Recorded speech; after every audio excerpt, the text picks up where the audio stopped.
Hey. It's time. It's time. It's time. It's magic time. It's magic time. You know, just a few minutes before it's getting ready to go live. Actually, not a few minutes. More like 2 hours. Dota 2 patch notes dropped. I don't know if any of you have seen the Dota 2 patch notes. 62 new items. 2 new heroes. Increase the level cap. Couriers can use items at level 25. I mean, that's insane. That's insane. So tomorrow, we're not going to be doing Jedi Fallen Order. We're going to be doing Dota, for sure. Today, we're going to be doing some Golgari Madness action. Because I was trying to hunt for something to deal with the obnoxious incidents of a lot of juicy enchantments. Things like Trail of Crumbs. There's also a lot of artifacts getting created. I was looking for something that would be good to destroy a lot of these things. And I can't think of a better one than Casualties of War. I think I'll probably need 26 lands in this. I have an idea. Let me show you my idea. I'm going to put in 3 copies of Lucky Clover, because in Golgari, we have Lovestruck Beast. We have our Rampus Bampus Man, the Giant. Beanstalk Giant. And I also like the idea of duplicating some Murderous Riders. I don't think I'm going to run more than 3. I think I'm going to run more than 3, but this is an interesting, compelling little start to me. Also, as you very well know, Garrick, I'm a big fan of, and Vraska Golgari Queen, I'm a big fan of. We now have a variety of ways to deal with some of these early enchantment nonsenses. I don't know if I want to run the Innkeeper, because we're not exactly going for a sort of ground-based thing. But this is kind of the start of what was intriguing to me. This is the start of something that's very intriguing to me. And I want to build something along this line. Some of my supplementary thoughts. We're really amping the ramping. And trying out Nissa. I don't know if Nissa actually fits in this. But I'm a big fan of Nissa. I'm a big fan of Planeswalkers.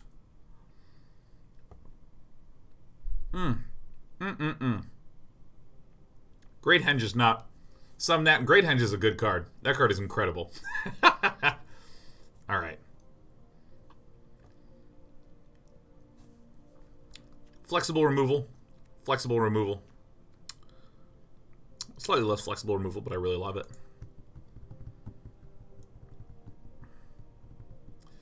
Do we need cat answers? This can destroy the oven. And this can destroy the oven. This is sort of my thought process.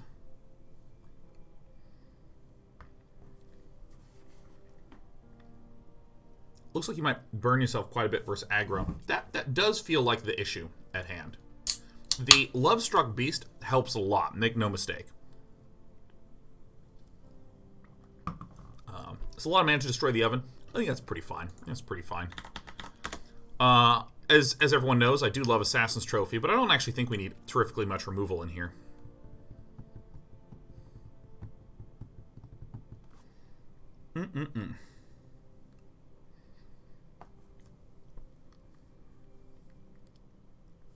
What are some incredible Golgari cards here that we might be missing?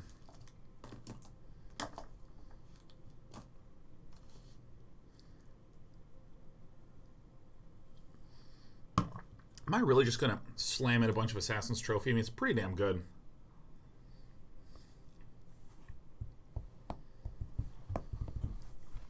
Oh my god. Golgari Findbroker. Oh, that is a really interesting one.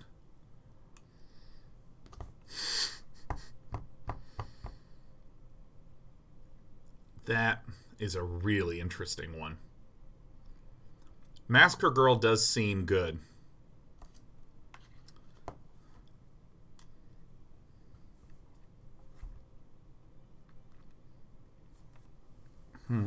Massacre Girl and Golgari Fine-Broker seem like interesting ones.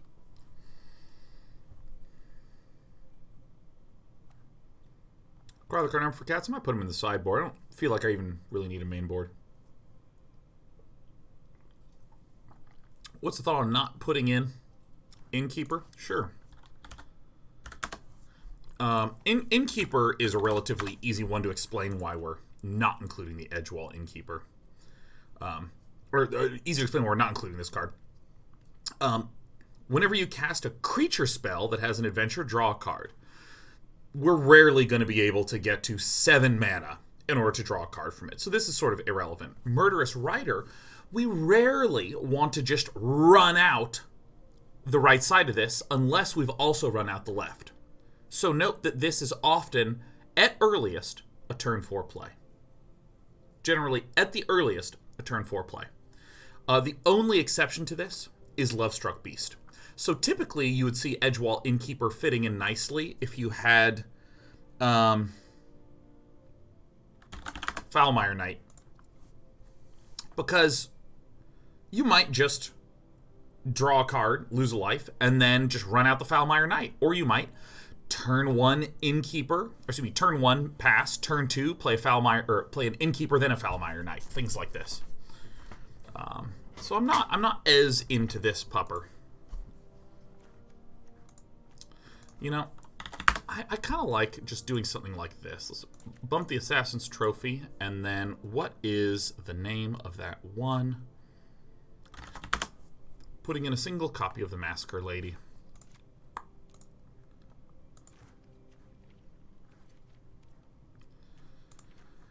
Now, what do I want in the sideboard? Alright, I mean, I don't like losing to that. I think this is a pretty easy add.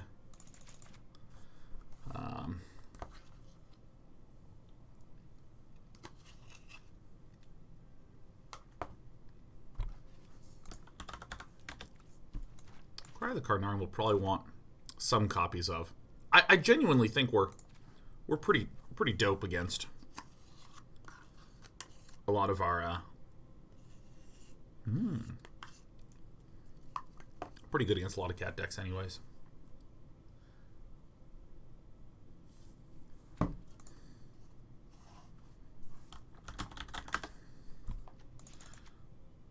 Okay, let's get all of these into there.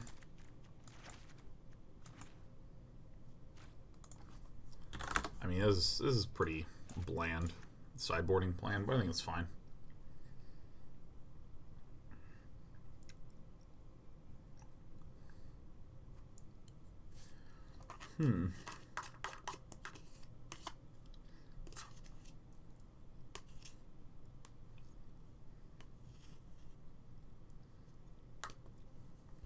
For up against an aggro deck, these are the obvious cuts, right?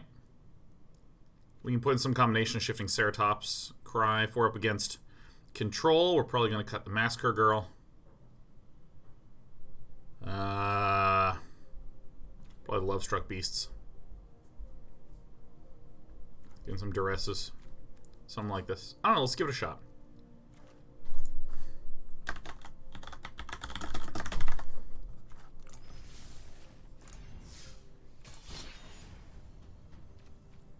Traditional, standard, ranked.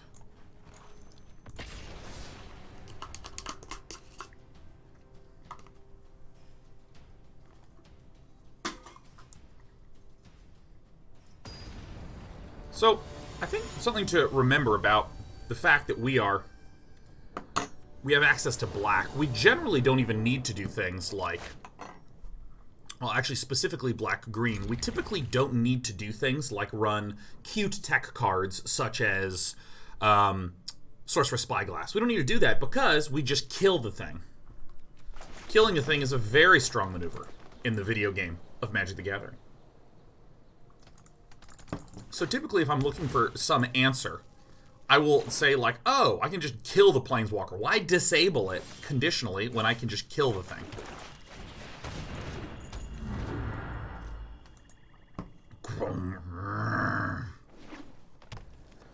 Echoes grow close.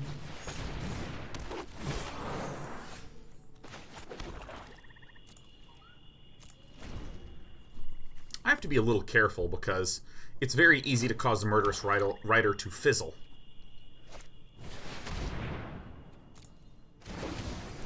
Because, for instance, if I do this, notice the copy comes up. Now, the copy, if I target like this, notice that this Murderous Rider that's at the bottom of the stack, the original one, the non-copy, is targeting this creature. So if, for whatever reason, I run out of targets, that's bad for your pal Sean's ability to cast a Murderous Rider.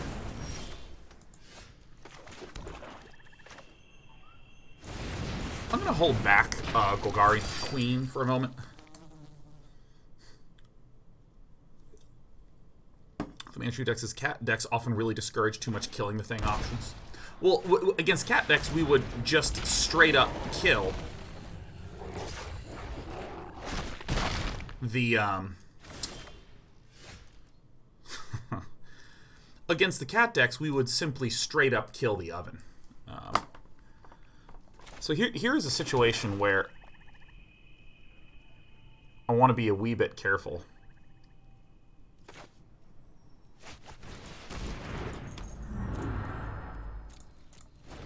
Because again, if I Murderous Rider, it's going to make duplicate copies. And this Murderous Rider will fizzle, which I think is actually fine. Oh, I forgot to do the mana base. Whoopsie doopsie. We have all basics in the mana pool. That's great. It's working out for us so far. I'm sure we'll draw a second green.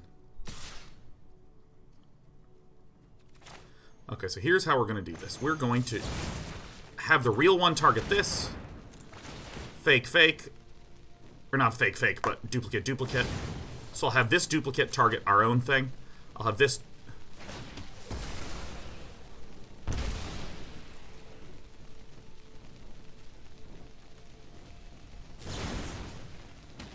I thought that I could target my thing twice. Can you decline the duplicates? You can't decline. So there's actually no way to prevent the fizzling, but there was a way for me to prevent the shooting of my own dude.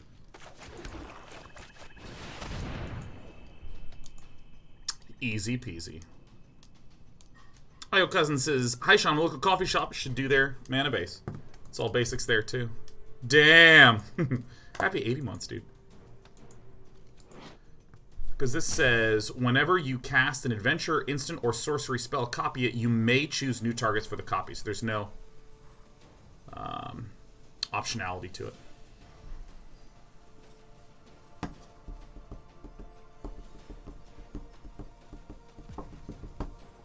Dust Wizard has the correct line. I should have shot my own dude. And then, wait, does this even work? Destroy target creature or planeswalker.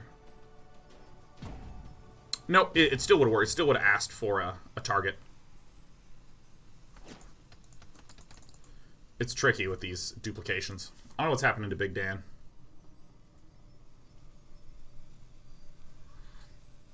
If this is Sean, not sure if you have to date, but if I think you may have mistyped. Says, have you ever considered participating in one of the MTG Twitch Rivals events? I would love to. They just typically start early in the morning. Especially on Wednesdays, and Wednesday morning tends to be my errand morning. Your demise won't be quick or quiet. Sacrifices must be made. Perfect.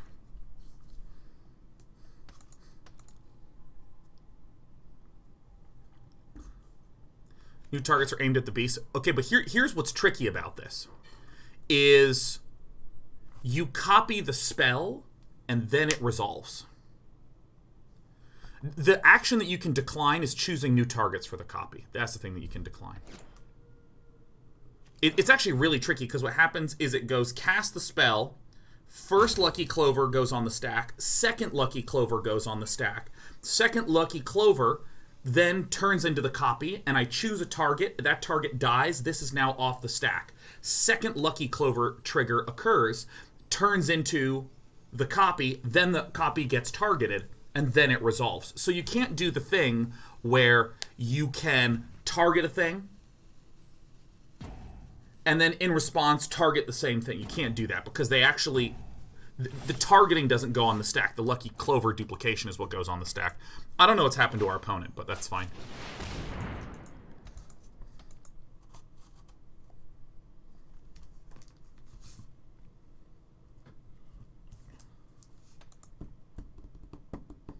Nickel Gold says, hey, Sean, I saw your tweets about Dota 2. Did you read it all? Seems like a totally new game. I've read everything except the hero changes. Any heroes that are notably different. For any of you who did not see, the Dota patch came out. Removed side shops, replaced them with a brand new building and mechanic called Outposts. The map's been reworked again. There's 62 new items in Dota. 60 fucking 2.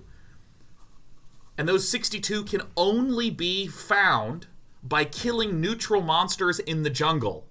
Like in Warcraft 3. Okay?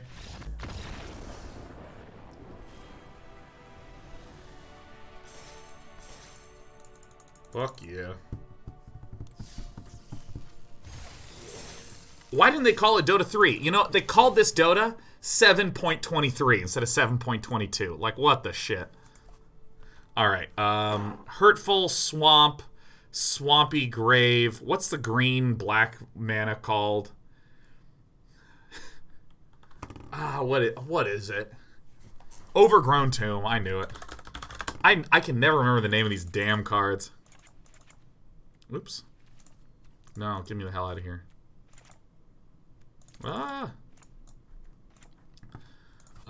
Fabled Passage. Probably 3 of these is fine. But more than that, and I'm not happy. Bear. Probably 2 or 3 of these is fine. Maybe I actually want 4.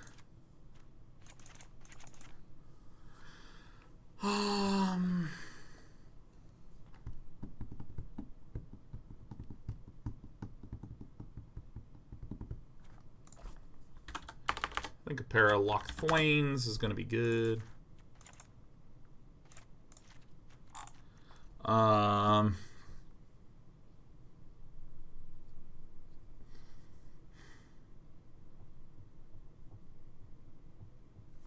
Maybe I actually do want fucking 4 of these bastards. Yeah, I do need to be relatively even in my coloring. Alright, let's scoot things to their appropriate thing. We're skewing towards green because we have slightly more green early drops.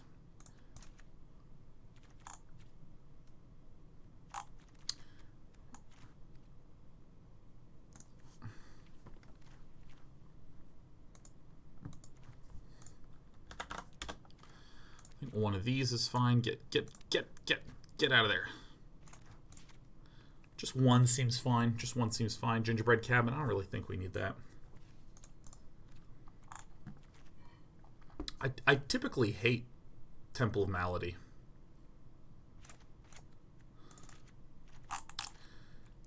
It's always feel good on turn 1 and always feel bad the rest of my entire life, so seems fine enough. Jeff Hoagland's hosting for 1,000 viewers. You're too kind, Jeff. I feel a small sense of marginal guilt because Jeff streams in the morning and I stream in the afternoon, so I don't actually have the ability to host Jeff in reverse. Excuse me. Excuse me, Edgeworld. Hi. You have been so snuggly and so happy and so loud this morning. Yeah, marginal guilt. Something you learn when you're raised Catholic, right? You learn all the different types of guilt there is. It's not my fault.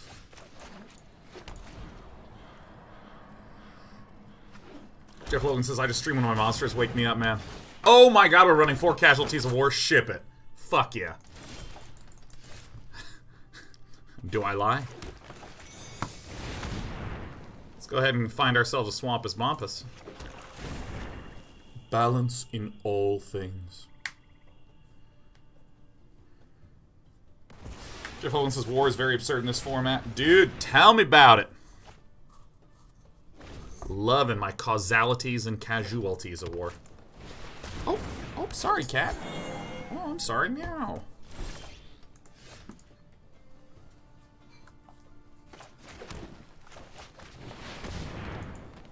Remember me? This is where my opponent plays the Casualties of War, and I'm like, oh. Yeah, I think we might have a Casualties of War off.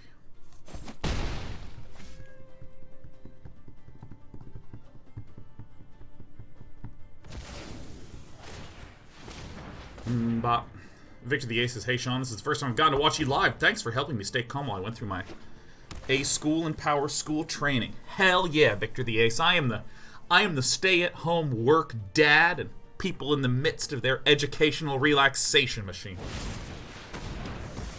Oh.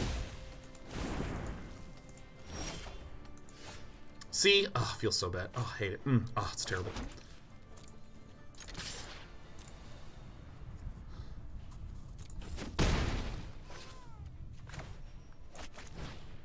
I would like to destroy land, an enchantment, and a creature.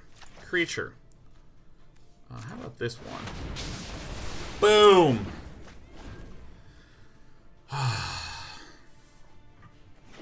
Thought you were a scry guy. Dude, for some reason I have like a cramp like right here under my ribs. I just killed you, dude. Well, this is kind of annoying.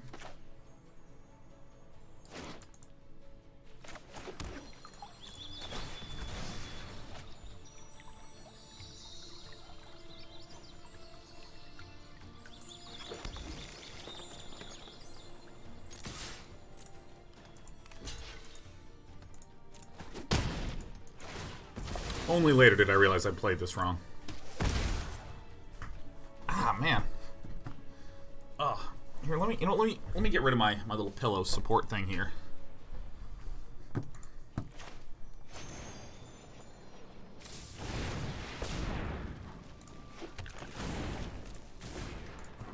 I'll try to lock Thwain my way back in.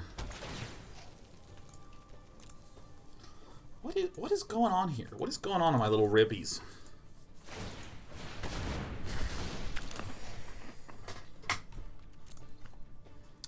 Tilt my little thing back up because I'm sitting up more. Trail of Creams. Look at these main deck enchantment removal things. Man, I just main deck 4 casualties, dude. That's how I do it. Alright, let's peek. Don't need it.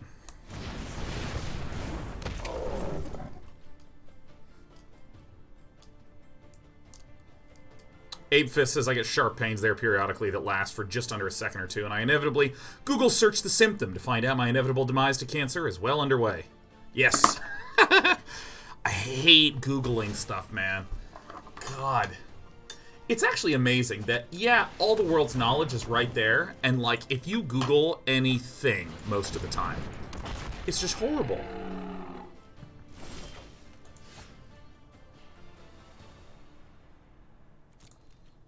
It's just horrible, man. Do I have gas? What's going on? Like, here's how I want to sit. I want to just sit like this. Alright. Here I come. Really? That's how you want to do it? Alright, that's fine. Against these decks, I always find that going wide feels real nice.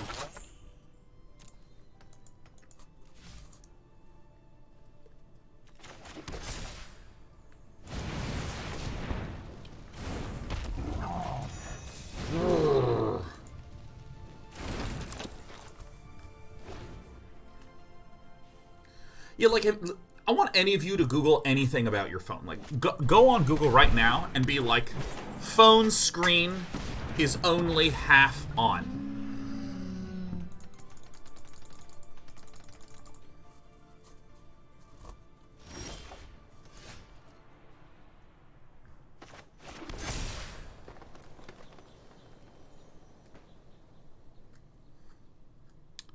I guarantee you're going to see a lot of weird shit, man.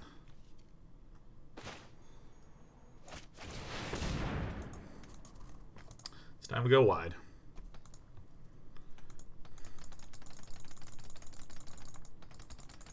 Like, you're just gonna get a whole bunch of articles that are just weird. The hunt begins. You're not scared of dogs, are you? Hello, I have 1010.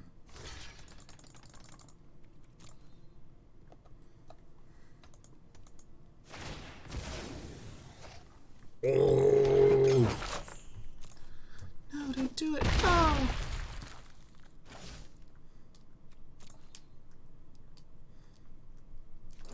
Dude, +3/+3 and trample is just so good. And then I'll fight and I'll just hunt for what I need.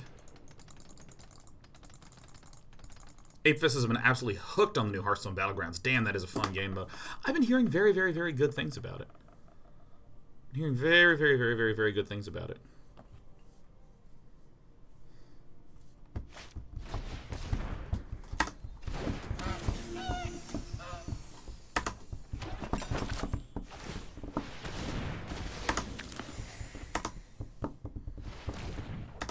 Alright, I have a little play planned in here.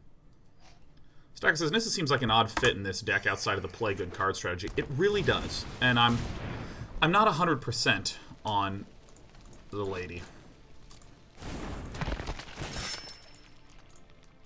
Alright.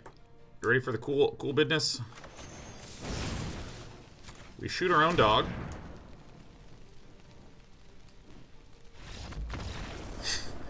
This gets to 6, and then we swing in. Alright, so here's what I'm going to do. I'm going to take out the Love-Struck Beasts and the Massacre Girl, and I'm going to put in... Definitely the Thrashing Brontopals feel correct here.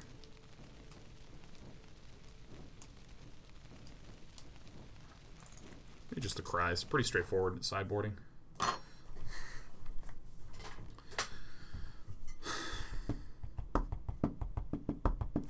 $61 cards? No, there's no way I had 61 cards in there. Because I cut the Massacre Girl, I cut the 4 Love-Struck Beasts. I have 61 cards.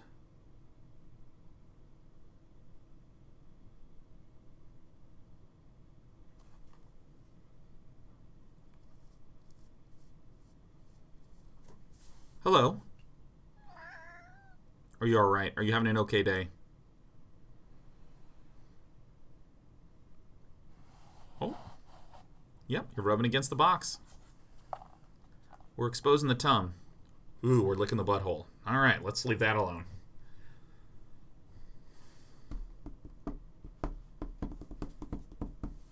You want to see that kitty? Never mind. Yes. Meltar Foss.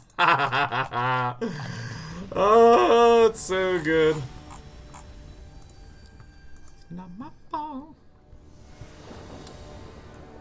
Phantom Various says Love-Struck Beast feels weird in the deck, but swapping this for Innkeeper and Garrick and some other adventures would feel good. So I'll agree with the statement that I believe it is possible to do something that is more adventures focused. Have a low end that's very adventure-y and a high end that's Casualties of War. That is Garrick, things like this. I think that actually makes a lot of sense. But given that I'm trying to run a broadly slower, more Control-Olio deck,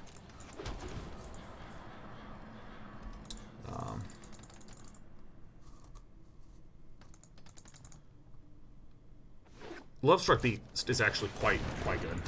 So this is actually the scarier one.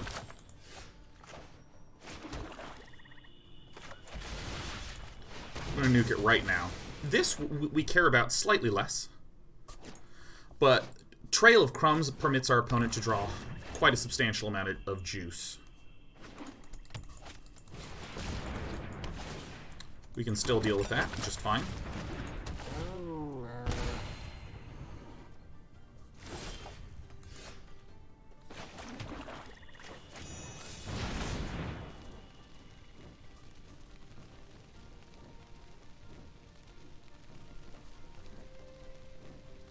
Counterspell? What is it? What's going on?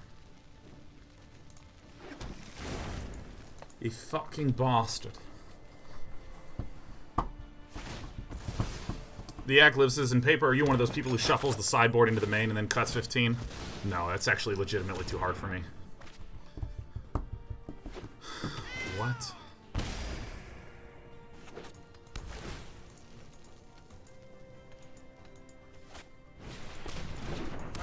I guess it's good we're running the double Cry of the Carnarium, yeah.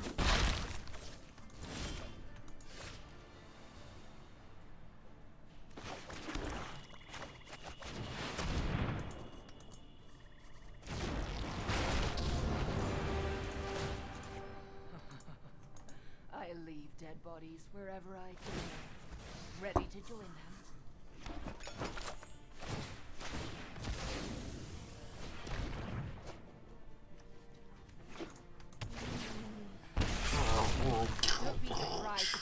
Alright, card draw engine is dead.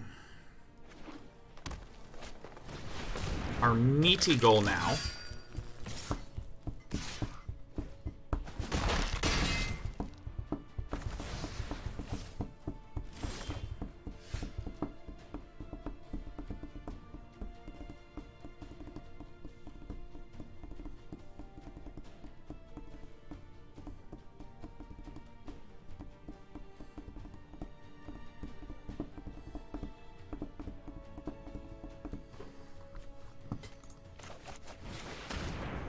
Simple plays. Oh, actually, I can't do that because of this bastard. Okay.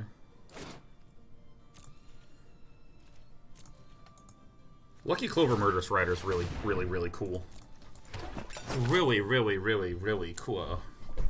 Alright, we're gonna... It's pillow time, everyone. It's peanut butter pillow time.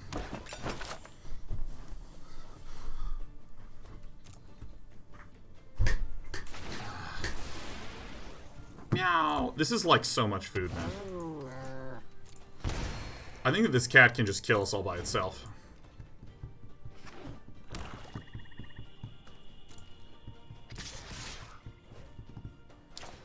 I think our opponent is going to smartly figure out how to make it fizzle no matter what.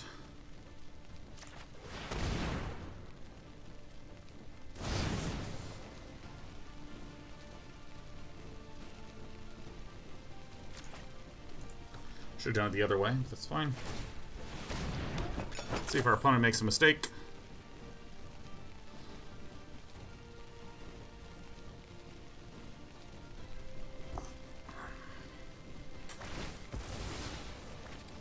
Nice.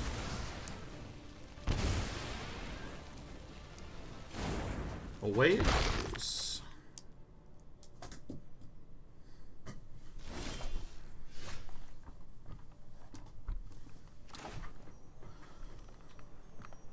Oh, by the way, there's not really such a thing, the Yak lives, as when the oven is tapped. Because we have no control over when it gets tapped. Our opponent will always tap it at an optimal point in time. And plus I need to do it there to prevent the damage.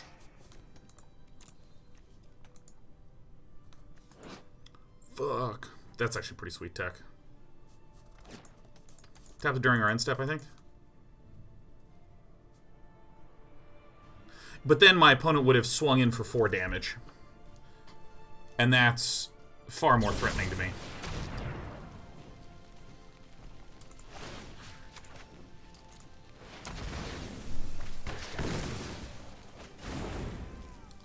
So if there's another Deathless Rider in there, it's gonna hurt. Bing and a bong.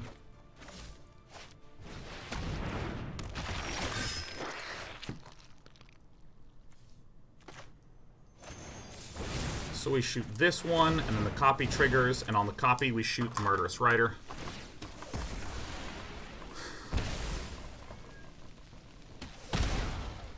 And then the original shoots this, and that goes away. And we're dead. So let's see here. Do I actually... Maybe I do want the Love-Struck Beast in here?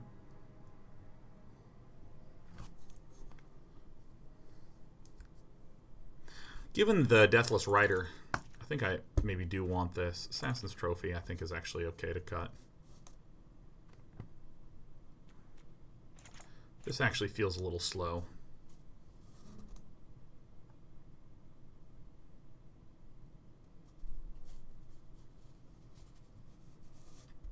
The Eclipse says, am I crazy? He tapped the oven to sack the cat during our end step, and we had 3 mana open and Clover in play. Couldn't we just kill the goose and the 4/2 at that point?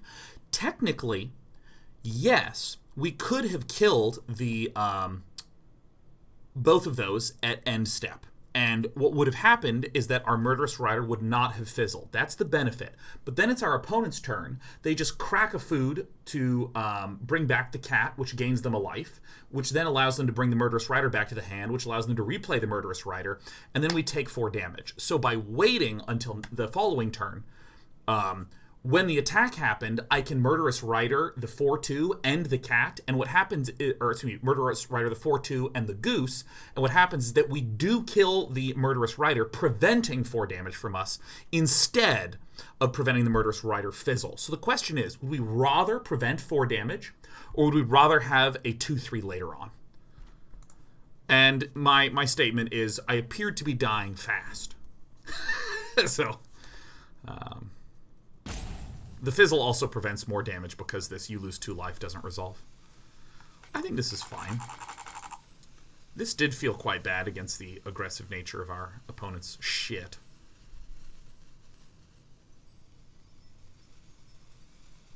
Actually, I'm going to try like this. Even though the Vraska Golgari Queen felt worse, I do have a Love-Struck Beast.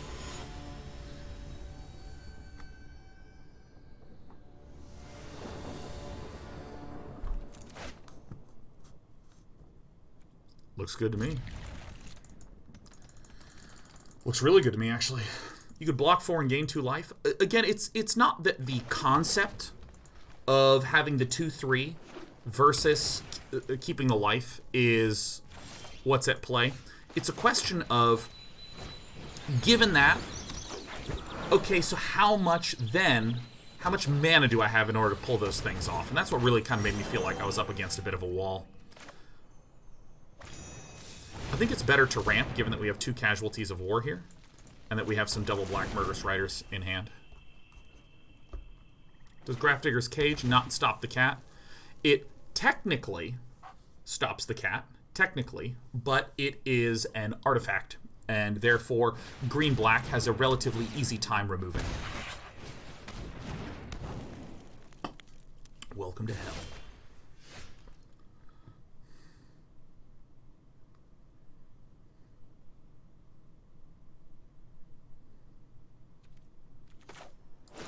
Oof.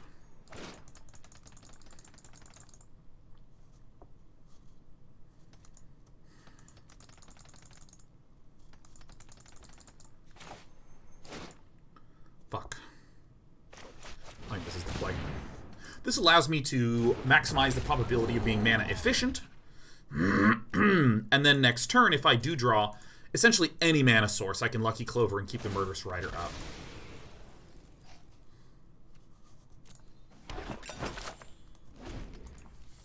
Going to hold on to the Thrashing Brontodon as a blocker.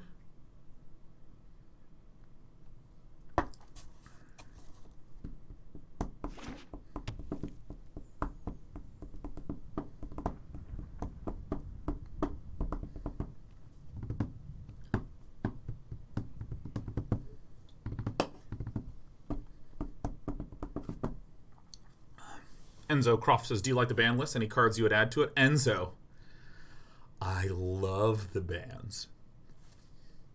Look at my mouth even watering as you ask me the question. I love the bans. Oko, fucking get him out of here. Oh, Veil of Summer, denying anything from happening, period. Ugh.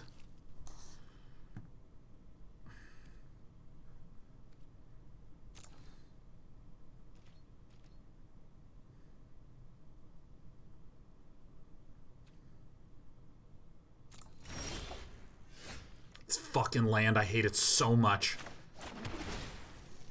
God.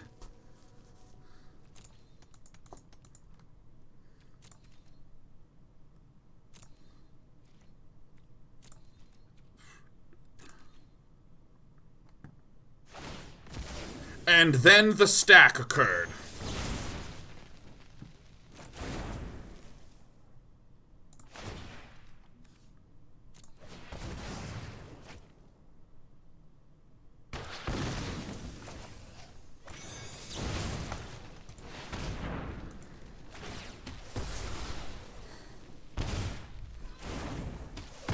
We're going to take a little damage, but that's fine. I have a reasonable probability of a Casualties of War, and regardless, a 100% probability of Lucky Clover Murderous Rider.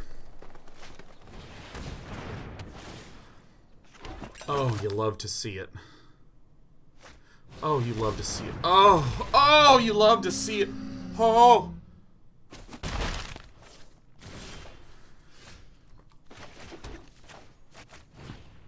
Destroy land, destroy an enchantment, destroy a creature, destroy an artifact. How about the huge one? How about this dual color one, huh? No Veil of Summer. What?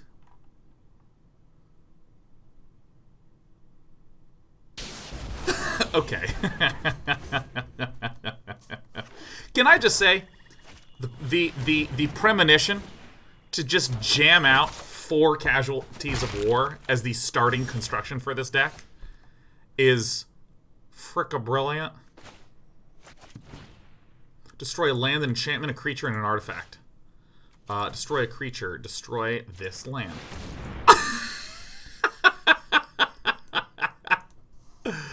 Oh my god, yeah. You know, actually, destroying the Castle Lochthwain, yeah, that actually makes sense. I think that's probably the better choice. For some reason, this didn't occur to me because I am always so laser focused on removing duels. That's alright.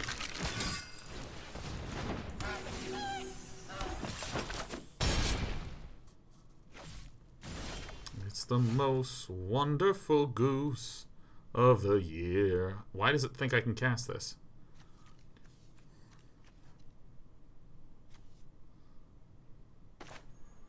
Why does it think I can cast this? Am I missing something? Oh, it's a Castle Gear and Break. Yes.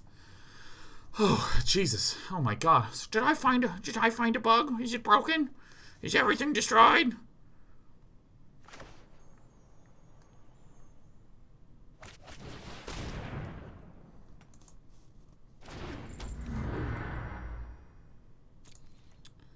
Alright, we're gonna make like one of the great songs of the 90s and 2000s. Health is gonna get low. Get low, etc., etc., etc., etc. Window to the wall. To the wall. This song's legitimately kind of gross.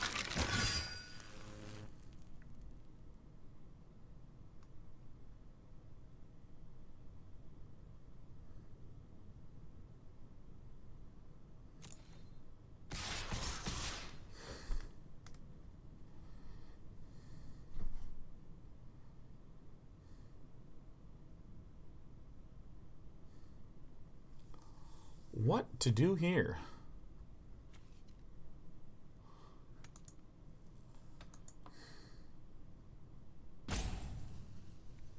We're just gonna kill them all, huh?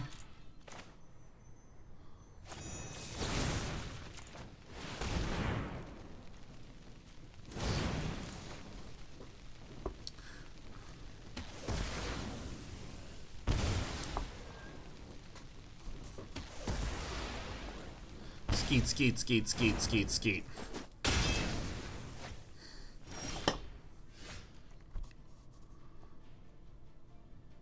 Okay.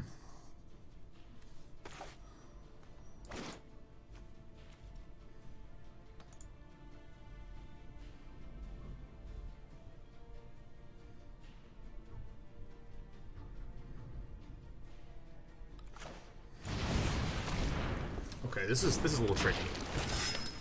But I think this is actually the play. Actually. No.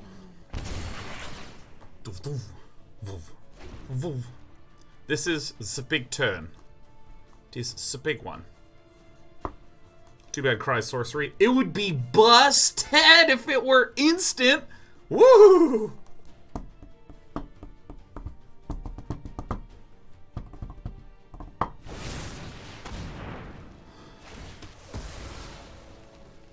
Ow, I do contend. Ow.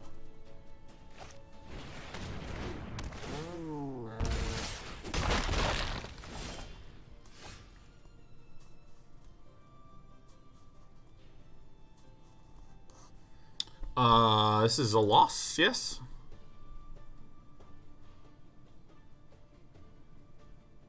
No, there's basically one way to stay alive. Which was we just start jamming out the Brontopals.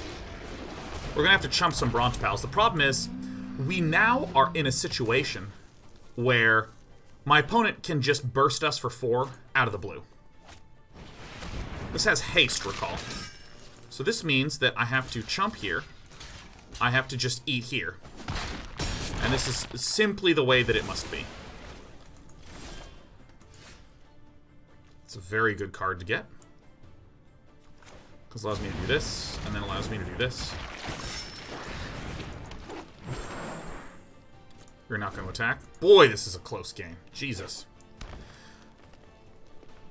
Remember, my opponent still has a 4-2 haster. If I cry the Carnarium, my opponent can just instantly jam out a 4-2 haster. We have to continuously account for this possibility.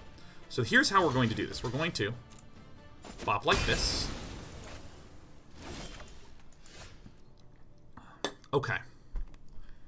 So if I cry the Carnarium now,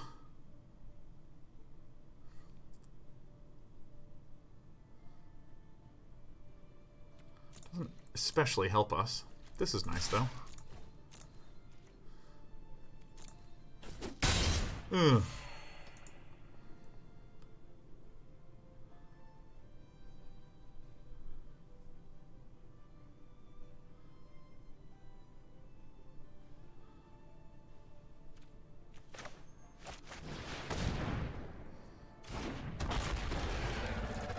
This seems good. See, my opponent was going to be able... If I had Cry the Carnarium, I'd get rid of one Cauldron Familiar. The second Cauldron Familiar would still be in the graveyard and would be just fine.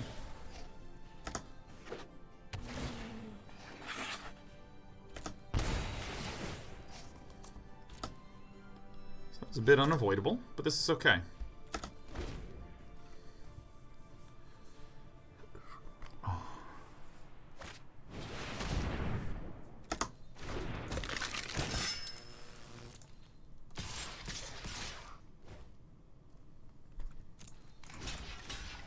This is clever.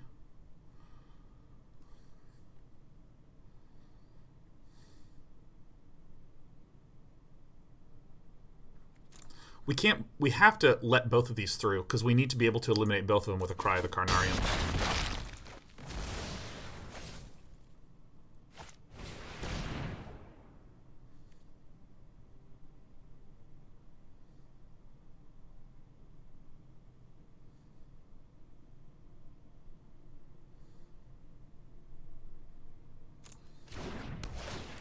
So I'm going to have to sequence this properly.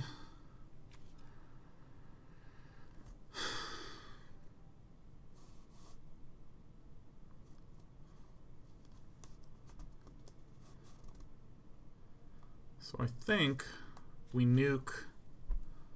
Do we nuke the... I think we nuke this food?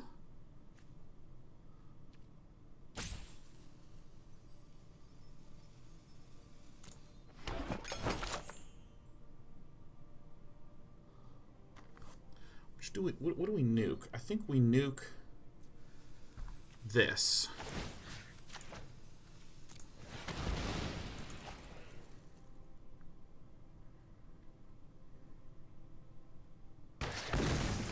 So it just goes. Wow, what a killer draw. Holy fuck. So now I can attack in, and then I can have a hexproofer. Cool. Heal for 2. I'm going to cry this. Arrgh. Paradism. Alright. You love to see it. You love to see it, you know? You love to see it. Food still brings back night. What food? What food are you talking about?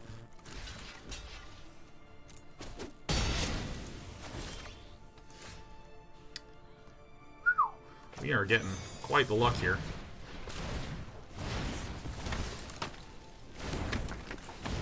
Hello, I am a forever wall.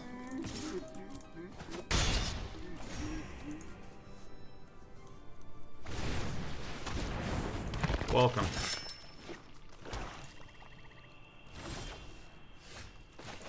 Holy shit. I don't care about the hasty guy. Yep. Bing and a bong. Welcome back, guys.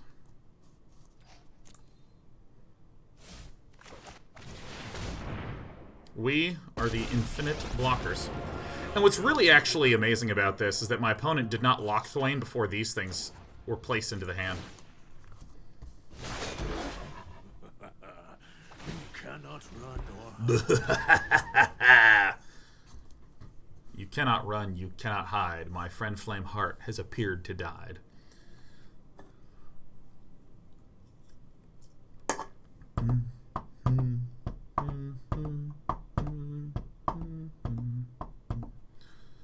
Oh, we got a cat sleeping in a box. She's looking at me. Hey, beautiful.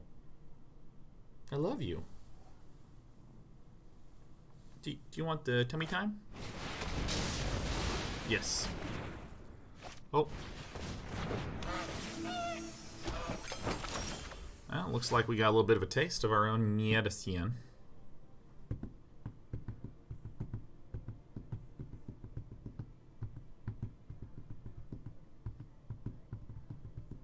That sucks.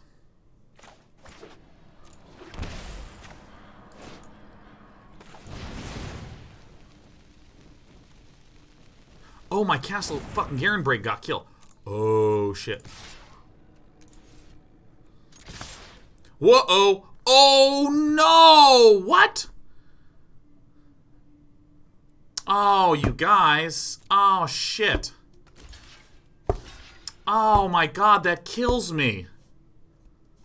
Oh god. So for any of you who don't know what just happened, when you click something, if you click and it is lagging, when you move your mouse, it registers where the mouse cursor is when the click arrives. So now we have to do this and hope that we get great Lucky Clover. Oh my god, that's a heartbreaker. Oh my god, that sucks, man. Yeah, I mean that's something that's happened before, most notably with the mulligan.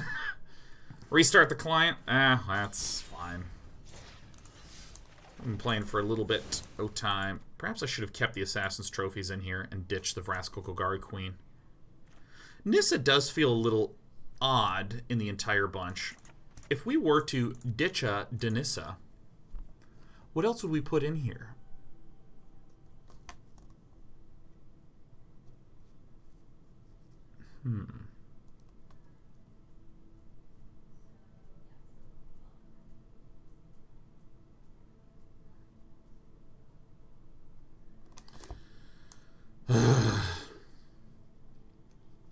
God, that is frustrating. Because what I was trying to do is do cancel attack, but the buttons are very close to each other, so I hit cancel. And just...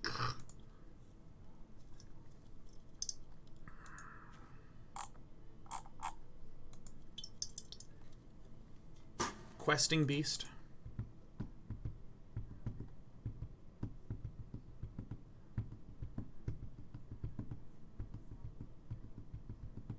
Questing Beast actually seems pretty legitimately interesting.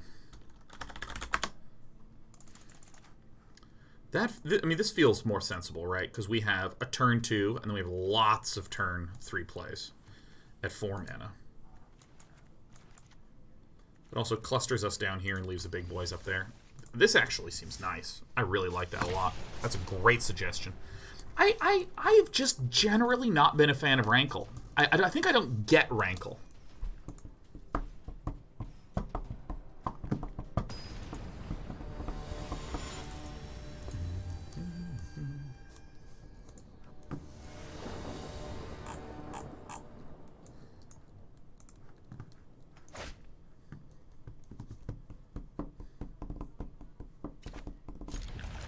Wow, one of the only times this thing is feeling nice. I think I might actually go down to 2 Temples of Malady. I just don't like this card a lot. I feel a bit too curvy. Liliana's another reasonable one.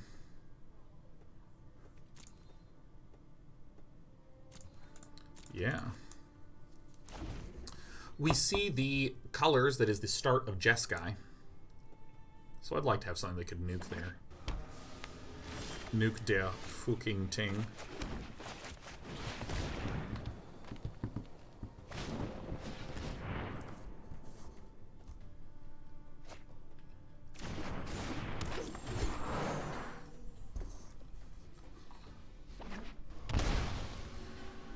What now?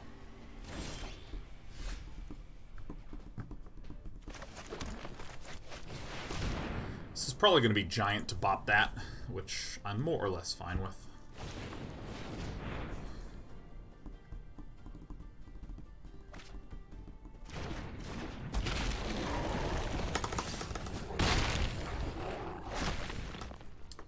Timeless has Rankles of 3/3 flying haste for 4. That alone I feel is pretty good. That's, I think, the biggest thing that makes me like our good friend Rankle, Master of Cankles.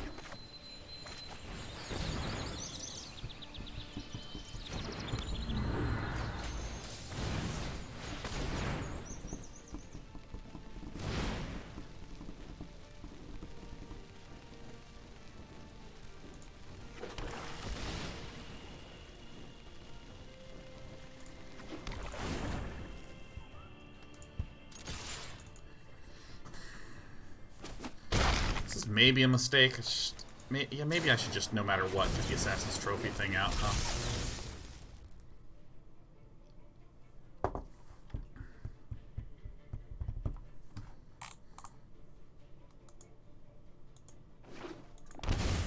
Yeah, Cliff says, this is a declarative statement. I think your stream would be 1,000% better with Cat Cam. I've thought a good bit about Cat Cam, and I'm generally not a big fan of the Cat Camage. A cat cam is something that's cute for a little bit, but adds a pretty substantial amount of visual clutter.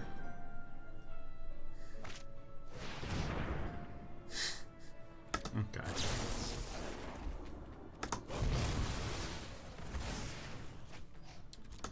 Whoosh.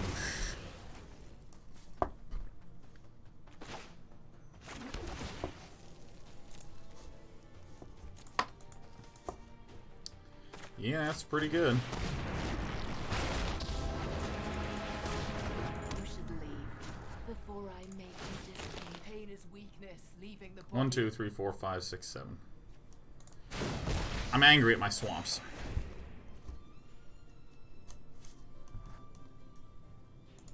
Love Garrick, but I think Liliana's better. She might be. She might be. I really love Garrick, man. I'm just gonna hang on to Garrick no matter what. Oh, you love to see it.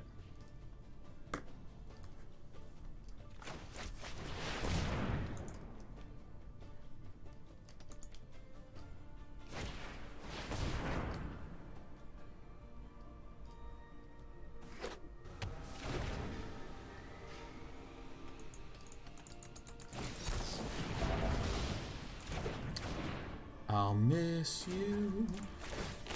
I'll miss you. I hope that once again I can see you.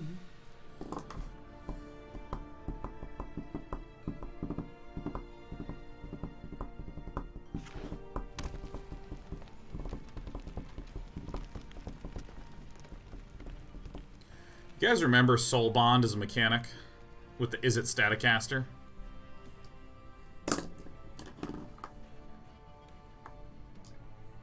Yeah, I hate this. I hate this giant exile pit. Like, if we just look right now, this is the visually busiest thing on the screen, followed a little bit by the sort of wispiness here. This is, I mean, movement is the thing that draws the eye more than any other visual element.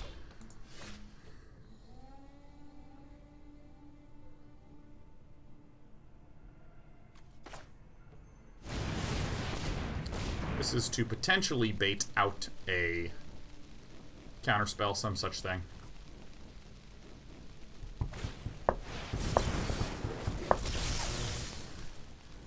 Yeah, I mean, like this... Mystical Dispute! Oh! Sometimes sacrifice is necessary. Who's ready to Vraska ult, huh?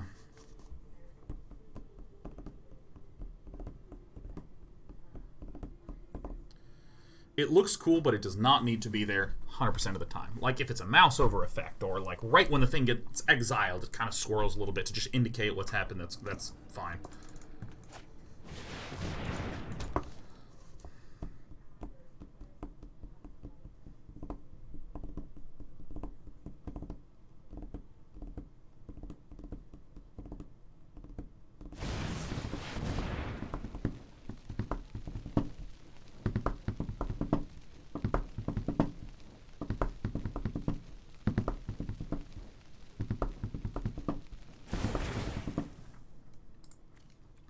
fuck. Fuck!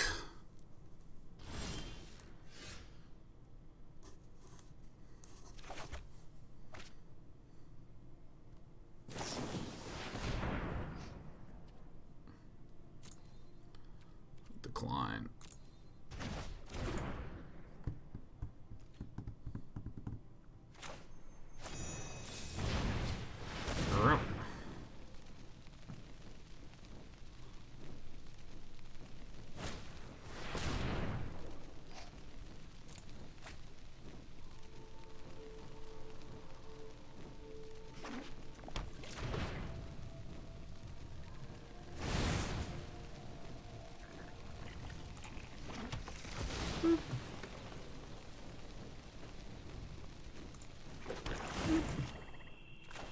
Here's an interesting question. What's more important? Killing this or putting our opponent to a one-turn clock?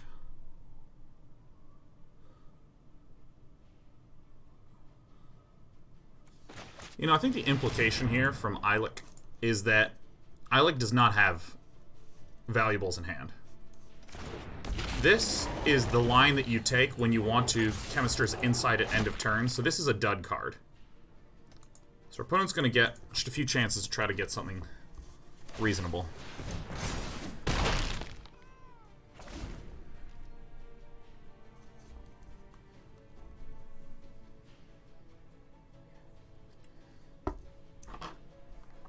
It's probably better to go Quest and Trophy. There we go. Questing Beast and Trophy. Well, our first read was correct. Maybe not as correct. Well, here's what's going to happen. Our opponent's going to have drawn right off the top a Expansion Explosion, at which point our buddy, Eilek, is going to draw a bunch of cards.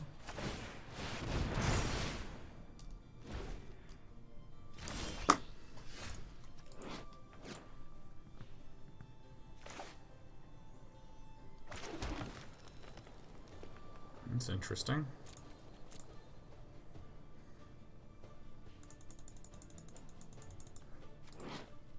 Well, the read was correctamundo.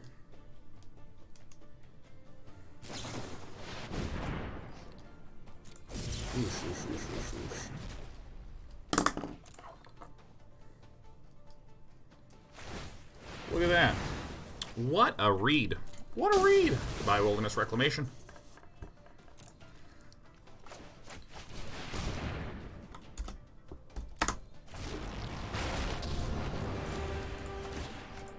I go, I leave bodies in mind. It was probably going to die anyway.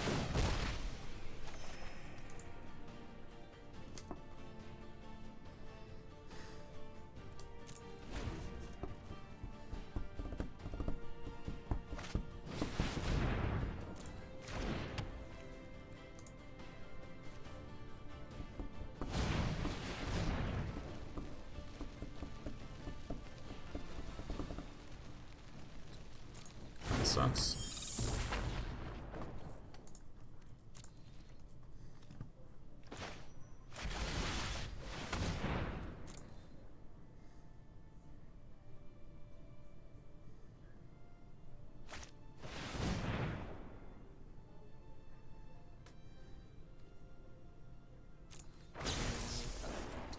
Okay, who's getting targeted? Is it Vraska? So now what we do is we target this with the Murderous Rider, and the duplicate copy we use to target our own Vraska. Because in this way, since our Vraska's going to die anyways, this prevents the problem of having our spell fizzle because there's too many duplicate copies on the stack without enough targets. We don't get to draw a land, though, but I'd rather just have a Murderous Rider, frankly.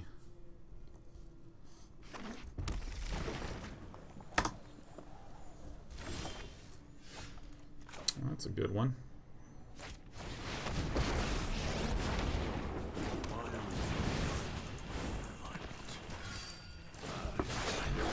We were born for the hunt.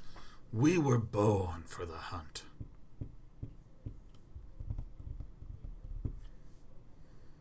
Who you want me kill?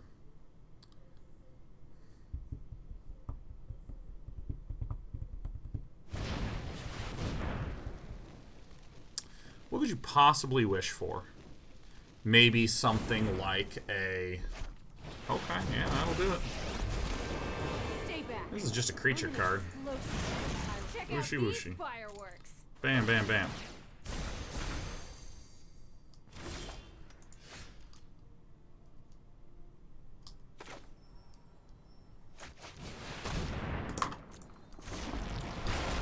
Alright, let's figure out what we really want to do here.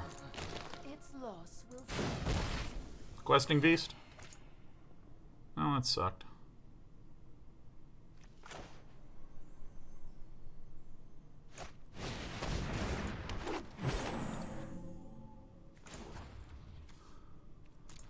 +3/+3 and trample is like okay, but I'm just gonna make the dogs. I mean, -3 delays another turn, which is okay.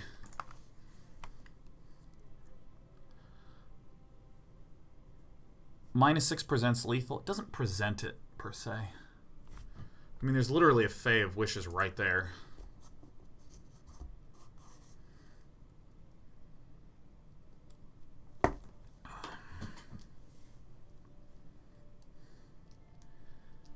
A reasonable probability of the time, Alec just has to -3 again with Chandra. And then we're getting close to double ultimate.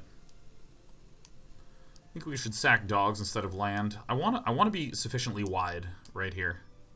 And we don't need the land. I mean, we have a Castle Garenbrig and no cards in hand, so...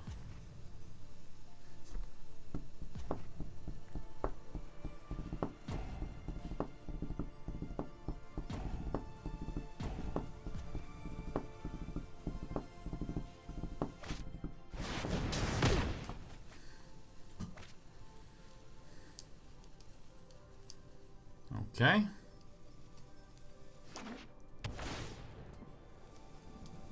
Well, that doesn't do it.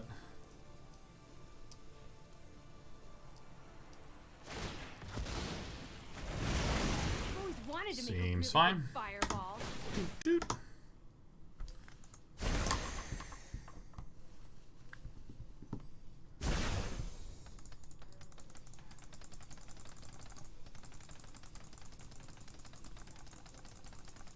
Tip tap, tip tip tap, tip tap, tip tip tap. Very well.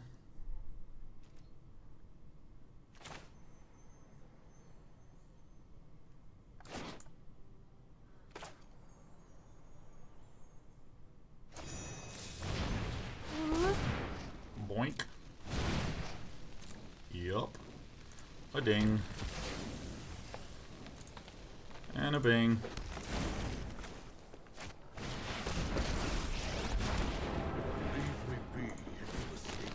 One of those forests that we just got. Let's get that one out of there. That's going to be helpful at some point in life. Stay on the trail. Stay on the trail. I really don't want to hit my dogs. I mean, I have like way too much land as is. Niv Mizzet, isn't it?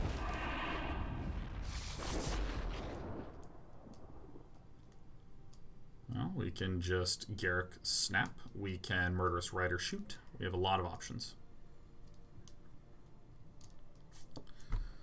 So let's see. There's 1, 2, 3 expansion explosions in there.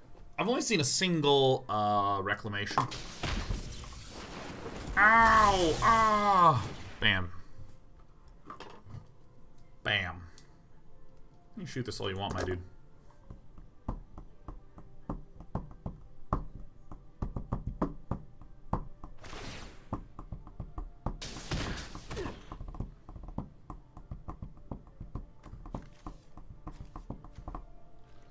What is there? There's the Fail Wishes.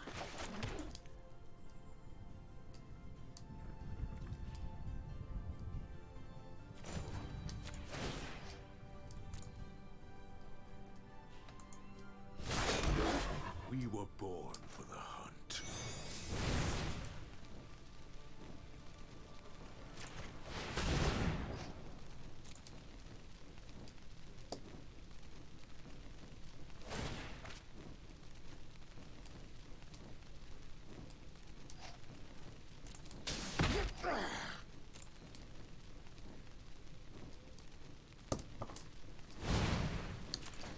Yes, I'll shoot this guy 2 times.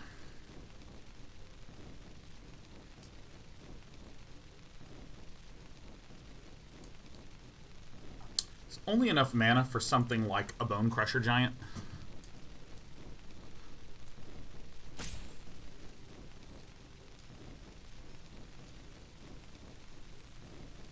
Causes our Murderous Rider to fizzle, but I don't care. Bone Crusher, Brazen Borrower,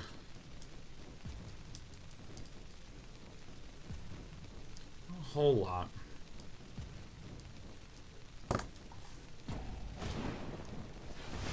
Opt, it's pretty good.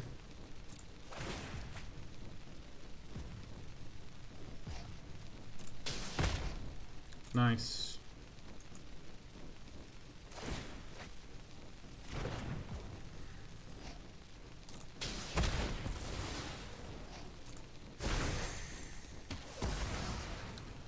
Our Rider fizzles.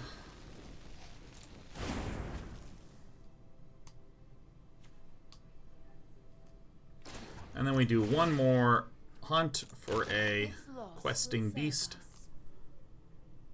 Let's get rid of this one. That's fine. Play a big bad boy. Keep as many threats on the board as we can. Cool.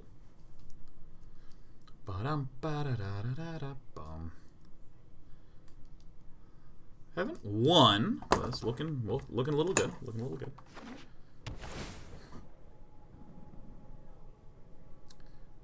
Man, Questing Beast really feels like a nice addition to this deck. Feels really good. I'm always excited at the idea of being able to draw it. There's one expansion explosion left in the entire deck of Alek.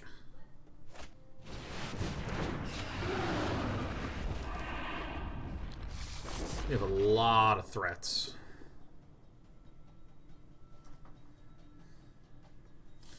There's not terrifically many cards left in the deck. 17.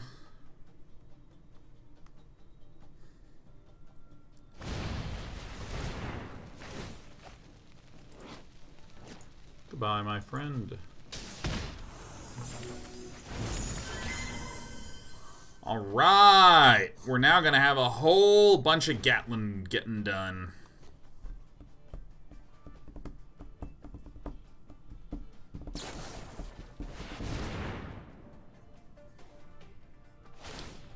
It's pretty good.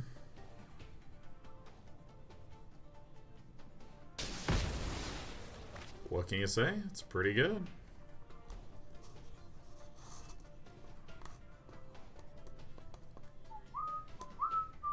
Could have done my son, Nebraska? Nah, we were at 8. We were at 8. So last turn we went to 10. Last turn we went to 10. Doo-doo-doo-doo. Bang, bang, bang, bang, bang. So we're gonna need some combination of niceties to occur. Just a flesh wound. Bam, bam, bam, bam, bam.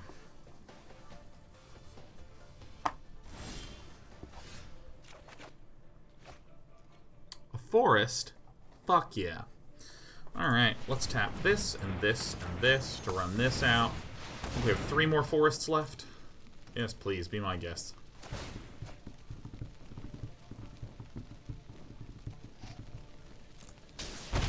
Ow.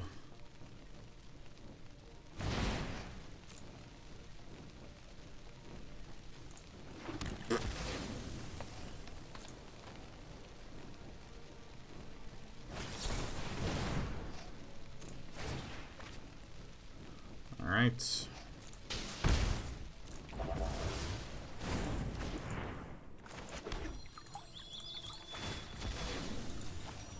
Cracking good time.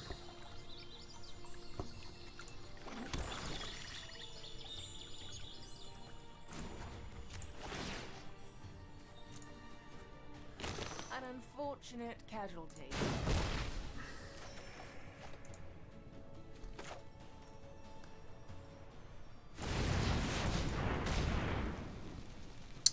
Looks like we're dead.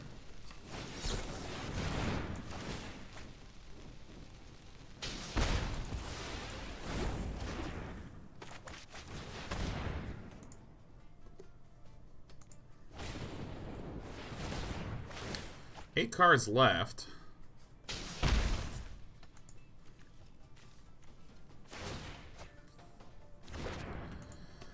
So opponent draws.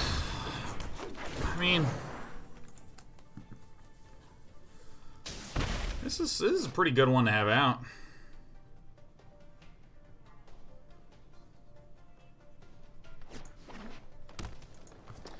Being said, I apologize greatly if you've already been aware, but it would be a good idea to draw from the Black Castle. Well, right now, we just have not had the mana to do it, simply put. We've had no mana to do. At least that I've remembered. I would ideally have drawn before if I had the mana to do it, but I think that we had plays throughout.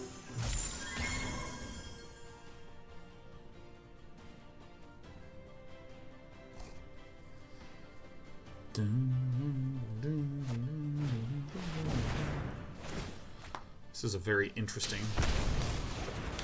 run of events. Where are we at? We're at 5 cards left. I mean, we die next turn, but, you know, maybe we can get there. Maybe we have, like a questing beast.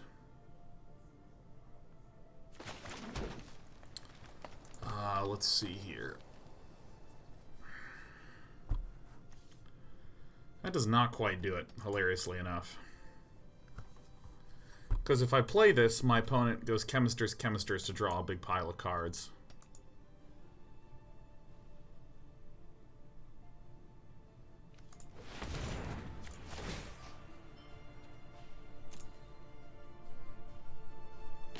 Everyone is expendable, except me. That's kind of hilarious. It just gets countered and I just play another one.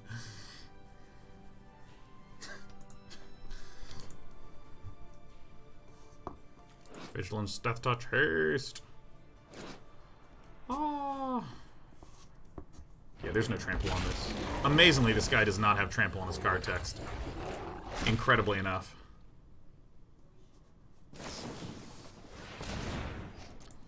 There's 1 damage. Like, again, our opponent has to be very careful to draw just enough cards, but not too many cards. These guys can't block.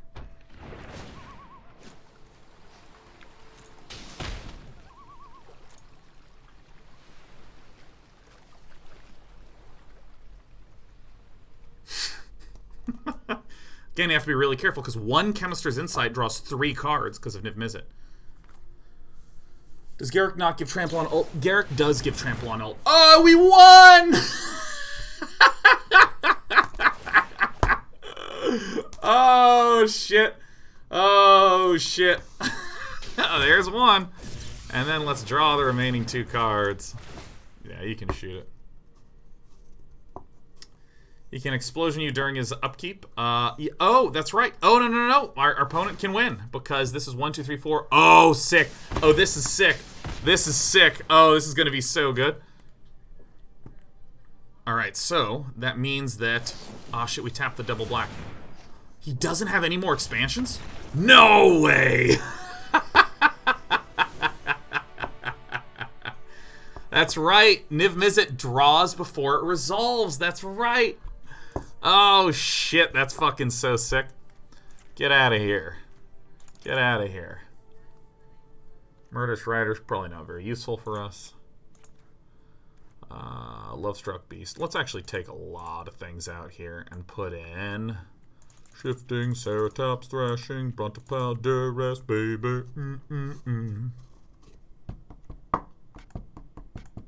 That game was actually hilarious. That game is legitimately tight. I have to use the restroom like so badly.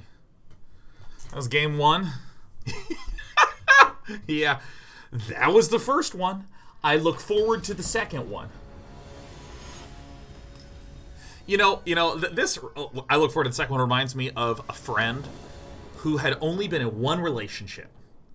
Had only been in one. And it basically started like freshman year of college and went to like 2 years after college. It's like a 6-year relationship. It's the only person he'd ever dated. Oops, sorry, I hit the microphone. It's the only person he ever dated. And it was a horrible, horrible relationship. It was just horrible. Now, typically, imagine what is, in my eyes, archetypical relationship reassurance. Don't worry, you'll find someone. You know, it's your buddy who's been rejected 6 times, gone on 6 dates, 6 nopes. The pain, right? And then I have my friend where it's just like 6 years of shit to unpack. I'm like, don't worry, man. Your second relationship will be a lot better. Don't worry, man. Relationship 2, all up here from there. All uphill from there, man. This is a fucking funny way to have a conversation about it. No, like, you really, I mean, trust me. I mean, I know that you were together for 6 years and, like, you were going to get married and all that, but please believe me when I say that was legitimately terrible. Everything that happened to you was horrible, and I'm sorry that it did happen, and it typically does not happen like that, but because it did happen that way, I want you to know it's not normal. It's not the way it normally does go. It's not the way it should go. And for that, I am sorry. On behalf of humanity, we failed you. And if 6 years later, you've been through hell again with someone completely different who was uniquely suited to exploit the new set of insecurities developed from the first relationship, and that finally ended, I want to remind you, 3rd time's a charm. I am the king of relationships, your pal Day 9. I've always wondered if I could actually just start up a YouTube series about giving relationship advice, because the thing is that I don't have any qualifications. I don't have any qualifications.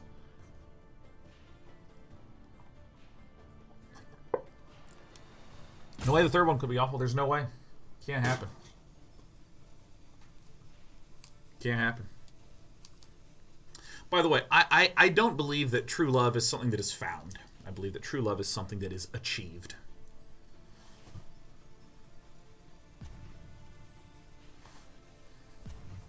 True love is not found. True love is achieved, man.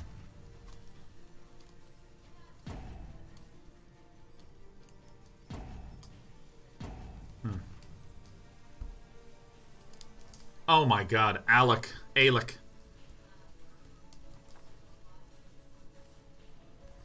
Unix is...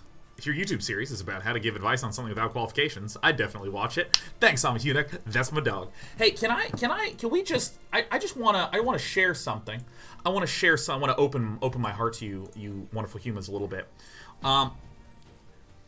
In a little over a year, a little under a year, our opponent has disconnected. Fuck this loser, he'll have to try again. This guy disconnected.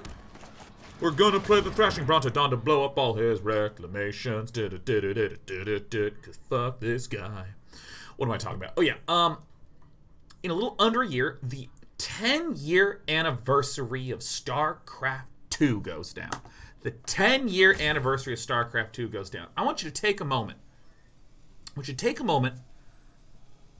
To think about how long Starcraft 2 has been out, right? I want you to really process how long Starcraft 2's been out, okay?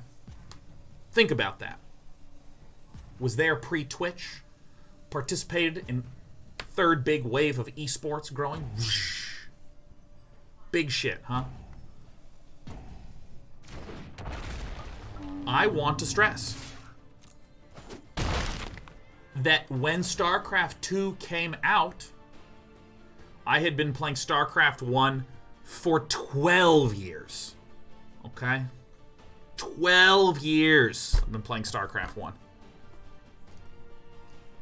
I bring this up because we were talking about qualifications. In a lot of regards, I feel like the only topic in which I have qualifications to speak about is StarCraft 1. Knowledge of StarCraft 1 strategy. That is essentially the only game I played during that 12-year period as well.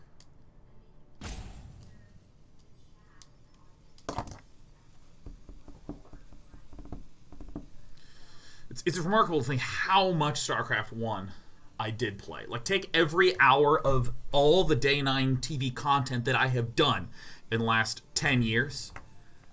Still substantially less than the amount of hours I played StarCraft 1.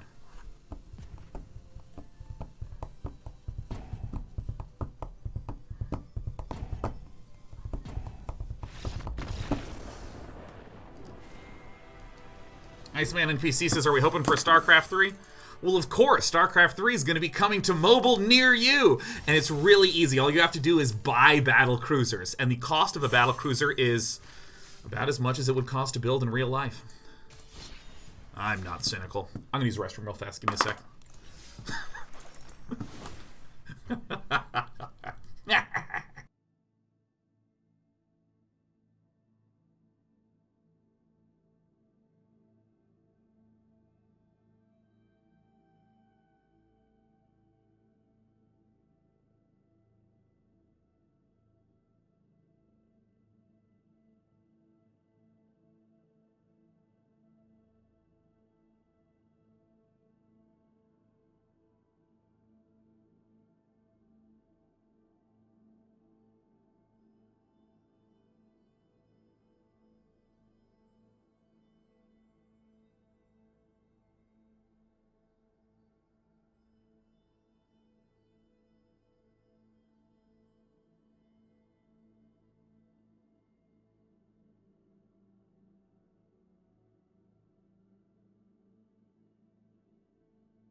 Alright, let's see if our pile of Golgari cards is good.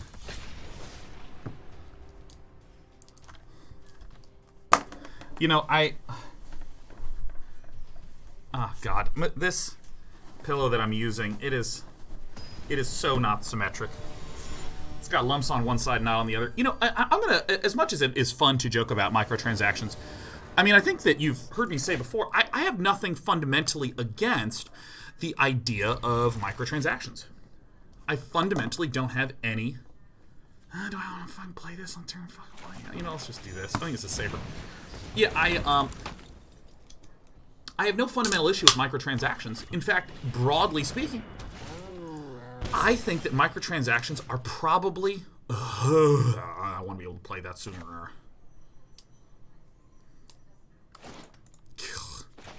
I have to do this now. I think microtransactions are, broadly speaking, a good move for the games industry. I think a really good move. Oh, that's going to suck a lot.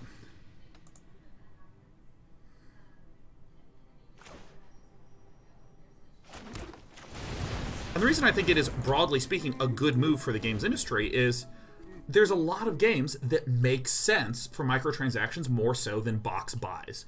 Star Wars Fallen Order makes perfect sense. You buy it for $60 and you play through the experience. Awesome. Something like Magic that's releasing new content all the time that has more and more and more stuff coming up on out. Shadow Thread said that's going to get clipped so hard and taken out of context. I mean, I trust that people are reasonable enough not to do that sort of nonsense here, you know.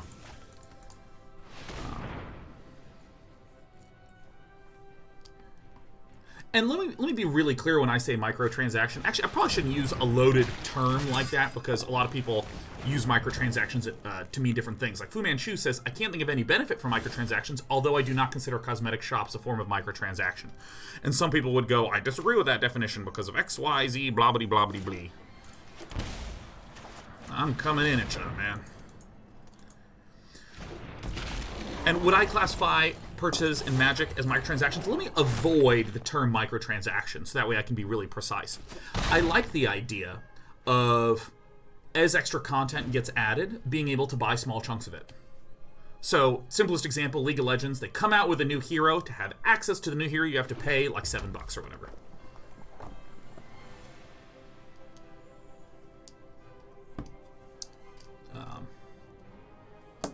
I think that's great. Magic the Gathering releases new cards. So, What? Yeah, new cards come out, and I want to pay chunks of money in order to have access to more cards. Like, I really like this relationship, because I think to something like, hell, the game Starcraft that I played for 1 million, billion, quadrillion years. Like, that freaking game, I bought once and played for like 15,000 hours.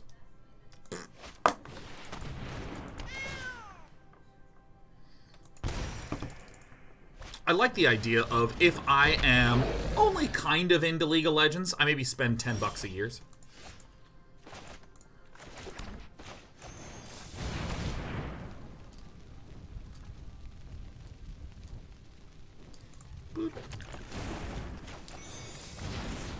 I'm only kind of League of Legends, I can spend $10 a year. If I'm only kind of into League of Legends, or if I'm super into League of Legends, I can spend like $200 a year, because I'm playing it a lot. I really like that.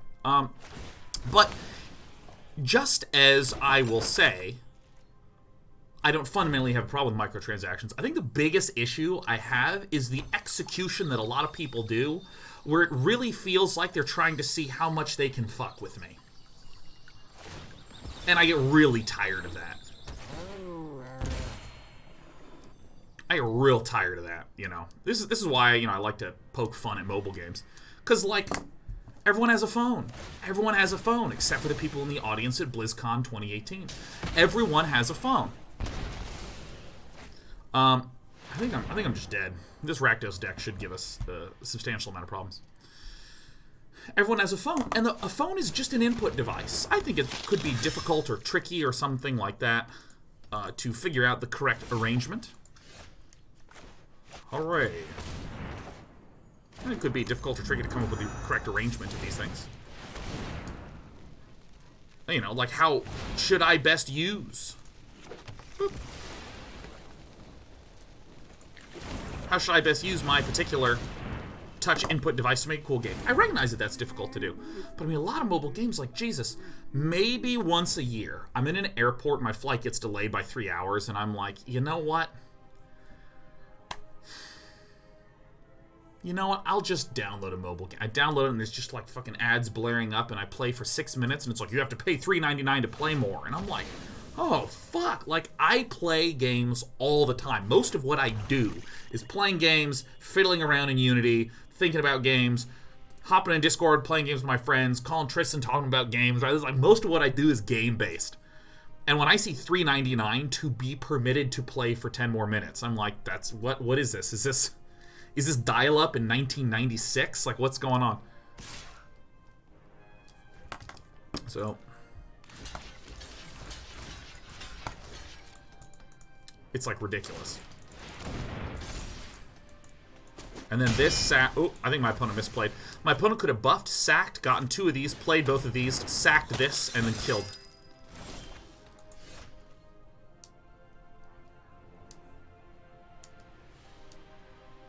Farts.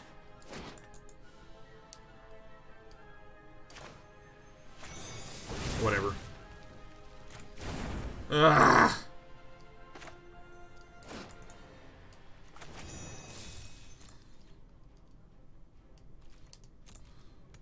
I think I have to pass.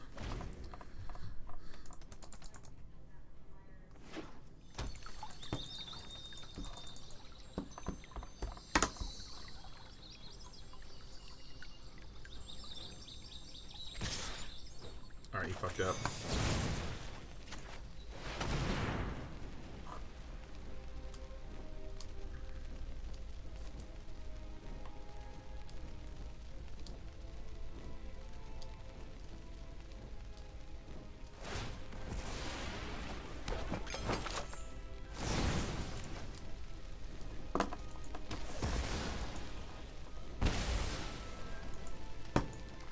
Man, that priest owned the shit out of me that game, man.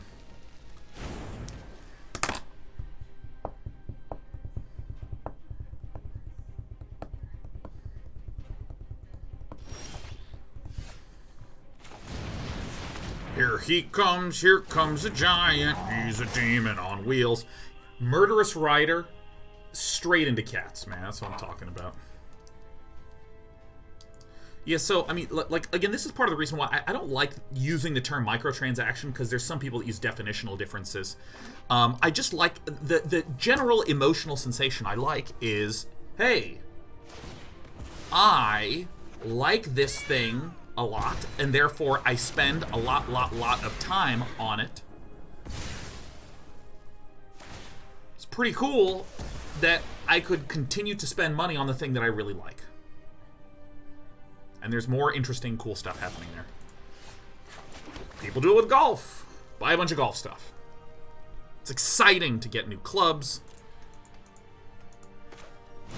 That's kind of on the high end. It's kind of on the high end. I really like food. So I like to go to new restaurants, try out new things. It's really nice.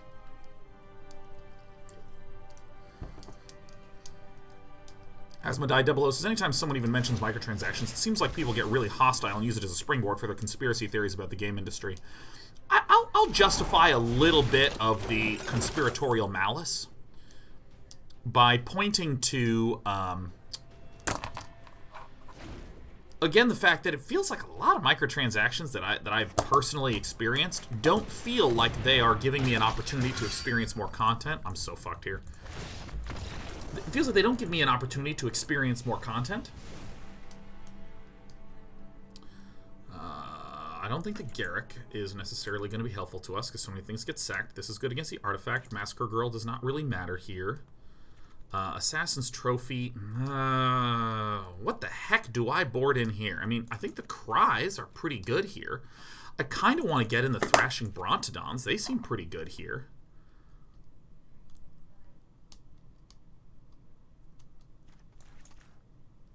Is it these? Are these the ones that go?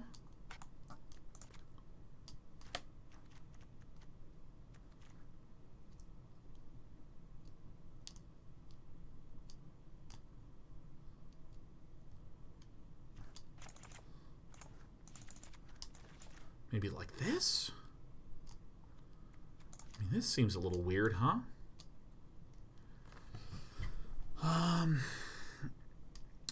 Karnan can be played around some sorcery speed, which is a bummer. It actually can't, exactly, because exile all creatures in all graveyards that were put there from the battlefield this turn. So if, in response, they sack their own things, those still get exiled.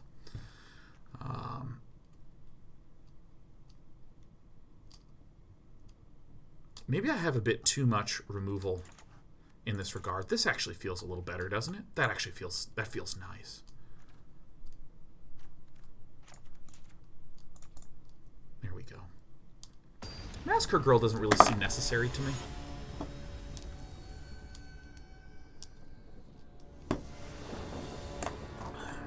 Doesn't really seem necessary to me. Great. Temple of Milady.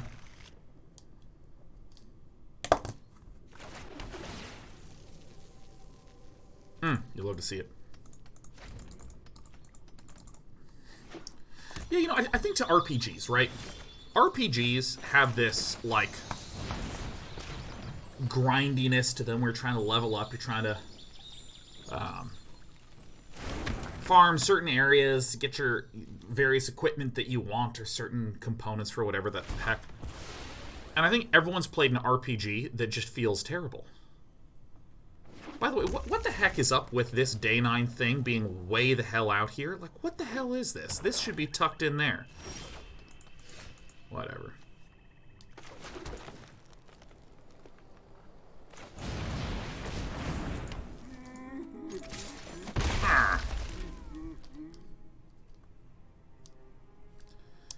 Like, I've played games that are just way too grindy, way too boring. There's not a good reward.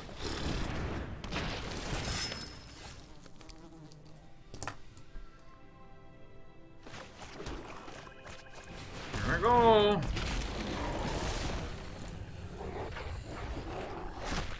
There's great RPGs, there's terrible RPGs. There's good ways to do that randomness style effect, there's bad ways to do that randomness style effect. I just feel like there is so many potentially great ways to do microtransaction-y things. And I've just seen so many companies execute it on like this weird fringe extreme thing. And I feel like, you know, by and large, people are not stupid. I know the comedians tagline is that people are stupid. But I mean, in my life experience, if there's someone that you start talking to a little bit,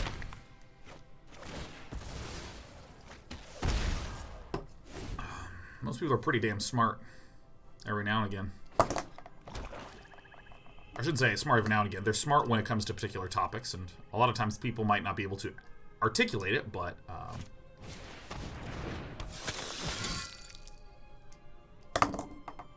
wow, I'm gonna own this guy.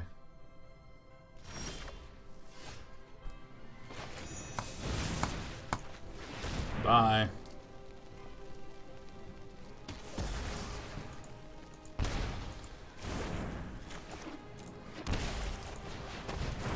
Yeah, I don't know, I just... All I'm saying is that I think microtransactions can be done well. And I think everyone has examples where, like, this game does a great job.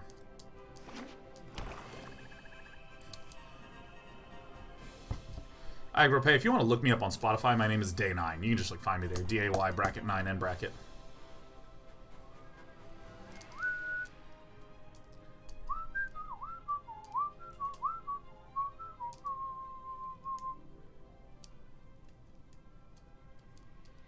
Clarence says individuals are smart, but people are often collectively dumb. I don't know. I don't know about that. My sideboarding's perfect. Kevin the Dice is hoping you didn't think I was trying to call you out. Oh, not at all. Not at all. I didn't even... To be honest, I don't even know which particular comment you're referring to, which means that you have behaved and performed flawlessly. Hey, Toasty. Happy 1 year anniversary. This is a very nice looking hand. Especially if I can take a trip to Get There City. I don't like the look of that one.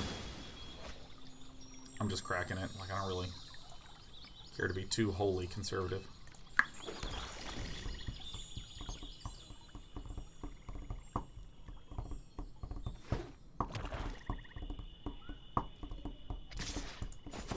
Ugh! Come on, pass that turn, Cat 4. That's a bad kitty. So this is going to pose us some problems.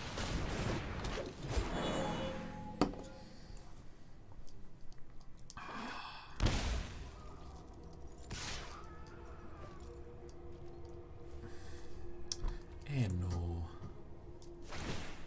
So, I mean, we're going to take some damage, but if we can get a casualties out, that's going to be... This helps.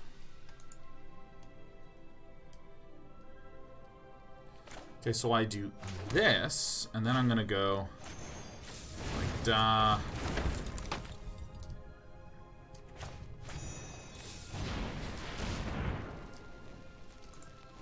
Da. Okay.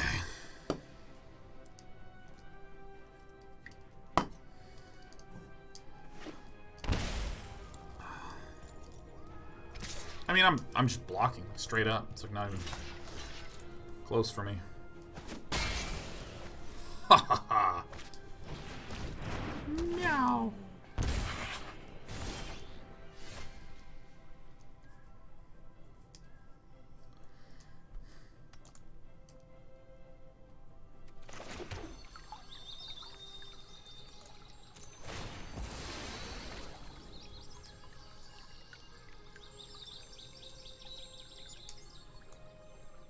You know, I'm gonna get this swamp. I feel like I've been being a bit too light on the Swampus Bompuses.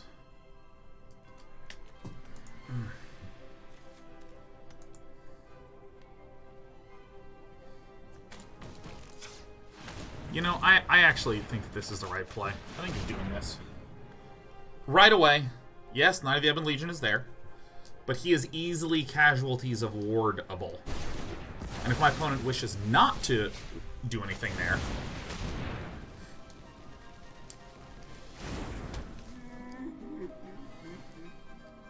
maybe Murderous Rider at end of turn, but it's fine. Draven says, Sean, what decks do you expect to do well at MC? I don't really know, but Cat Oven seems to make up a pretty substantial percentage of the meta.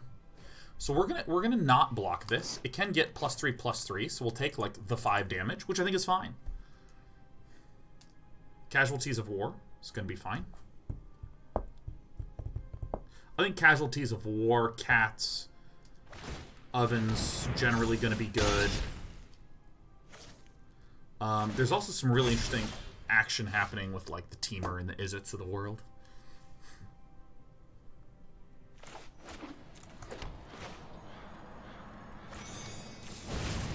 I mean, there's no reason to be too terrifically aggressive. Maybe it was correct to shock that in and go to 5 and play Murderous Rider. I don't know. Anyone bringing Knights aggro? I don't have access to the deck list yet. But I do sure hope so.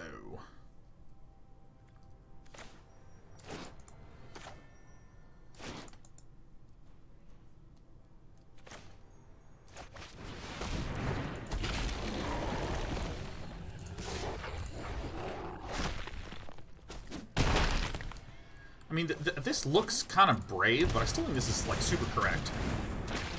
How is Esper Control settled? I mean, I tried it. I think that there's probably a few errors in my construction. I didn't have a good time running it previously. Oh, I'm sorry. Definitely the deck to beat straight up is Jeskai Fires. 1000%. That's the deck to beat. I'm almost embarrassed I forgot to mention that one.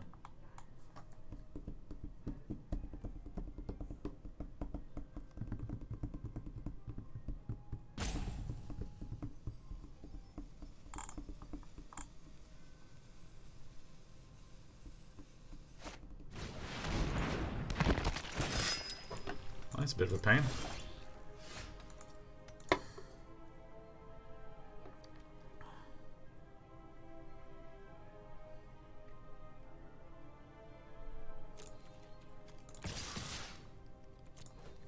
I mean, it's very, very clearly going to get blocked.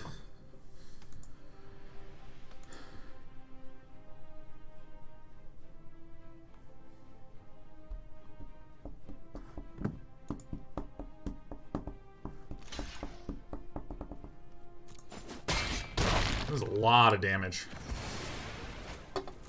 Bing bong. I'm so hooked on those things, man.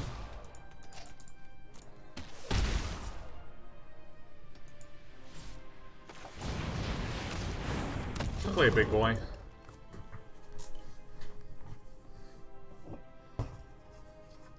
Fu Manchu says, I gotta say, the meta does seem much healthier without Oko. I agree. The meta feels wonderful compared to Oko. I mean, like, you know, I did get a little tilted the other day because I just, like... it's just, like, constantly mulliganing to 5 and only having one land and being like, ah! Even in that tilt, I was like, oh, yes, this is wonderful. Where's the top of the camera? It's right there. There it is. Yeah.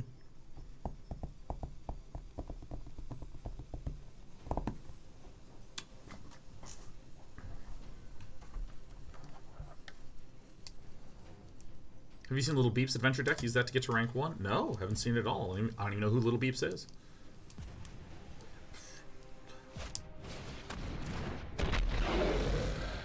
Kaboom.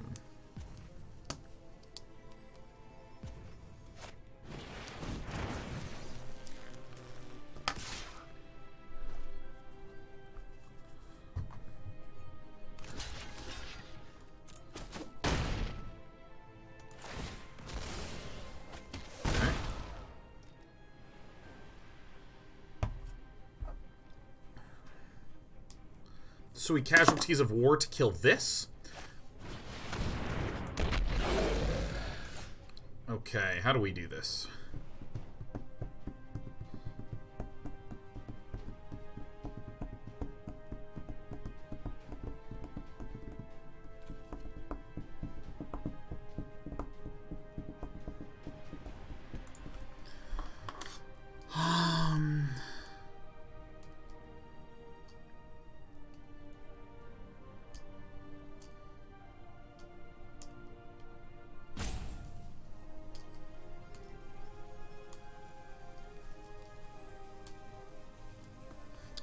Yeah, I mean, this seems like the play. Alright, I run this out.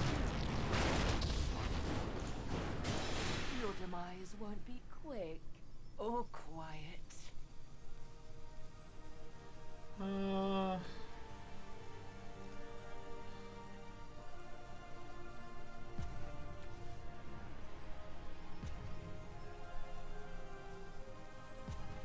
Which one of these guys do I kill? I guess we need another turn. Pity we couldn't have been allies.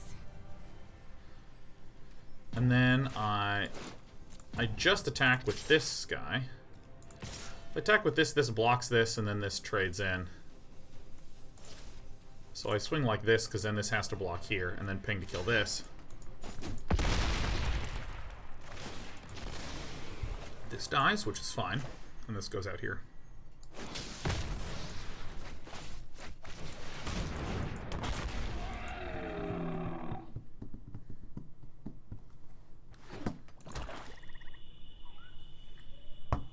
Yeah, I didn't see an opportunity to have lethal with this fantastic card.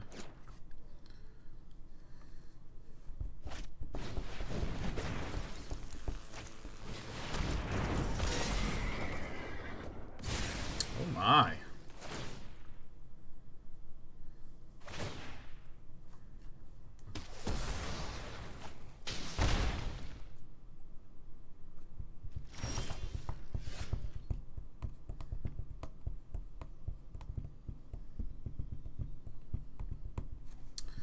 Well, that sucks.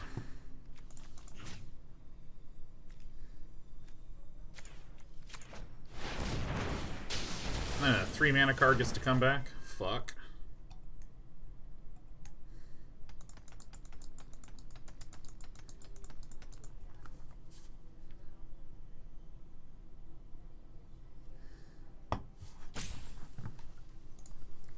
Well, this is a little bit obnoxious.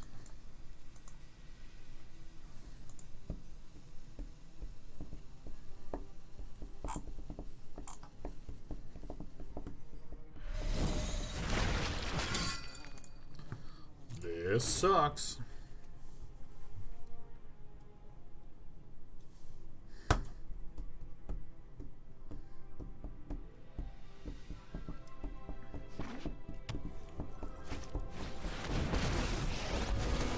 Anyone need a fire started? No? Go get him, buddies. Okay.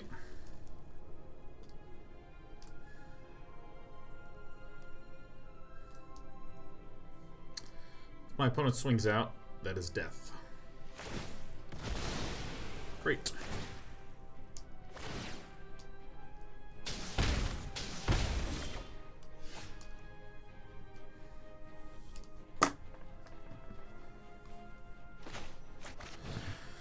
Alright, land, planeswalker creature. I think I still need to kill this. Because now this bastard needs to block.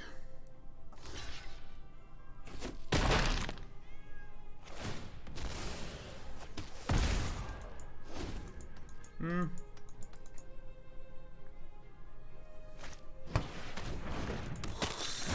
that we can get rid of. That we cannot.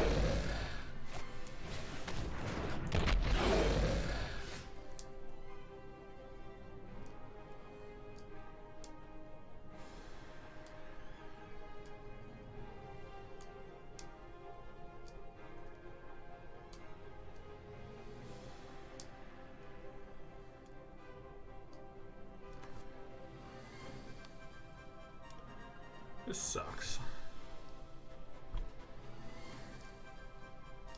I don't want to lose my questing beast.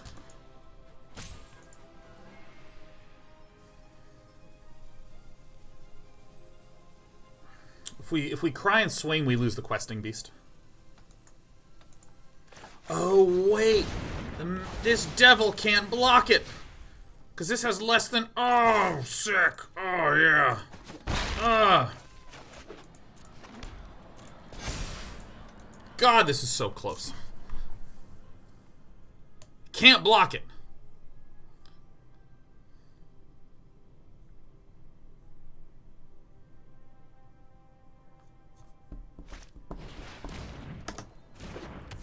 Knight of the Ebon-Weejan.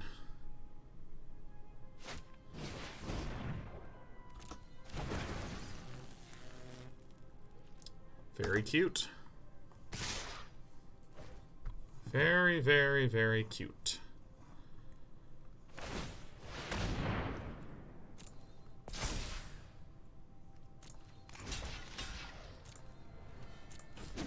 play right there, man. That's pretty sick.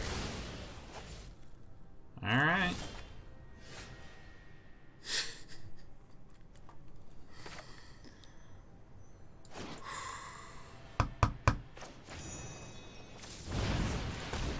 That sucks.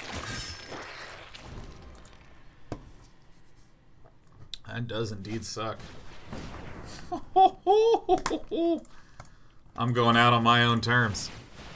That's pretty sick, huh? That is pretty sick. Meow.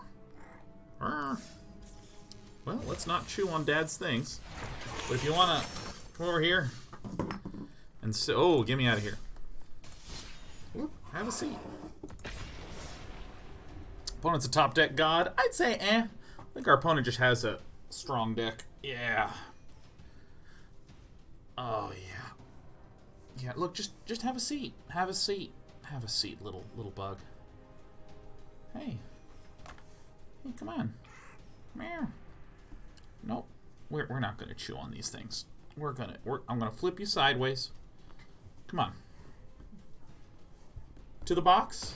Absolutely. It's whatever you want. Whatever you want, except for chewing on Dad's headphones.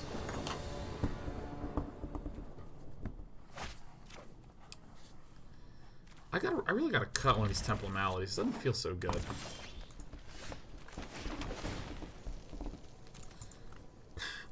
I think the Paradise Druids are not necessary in the deck. I think they're not necessary, I think. I'm 100% on that, but I'm not.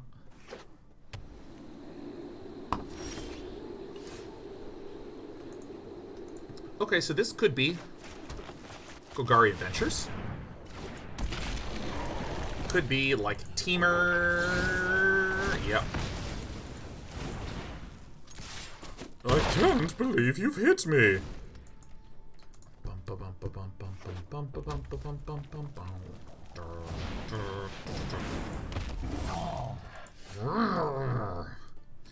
I don't. I don't know. Time for me to thing the deck. I didn't mean to play that one. That's fine. Whatever.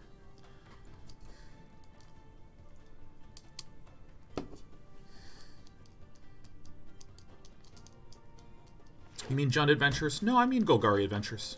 Or not Golgari, Gruul. Gruul is what I meant. Gruul. I so deserve this. I just want to concede right now. I, like, literally set up a play to Assassin's Trophy and then just, like, dragged the Paradise Druid out. In a total non-misclick, just like, la la la.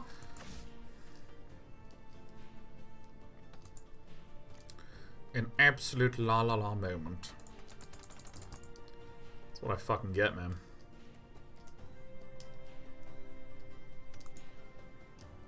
If I keep these ladies, maybe I can actually go to 25 land.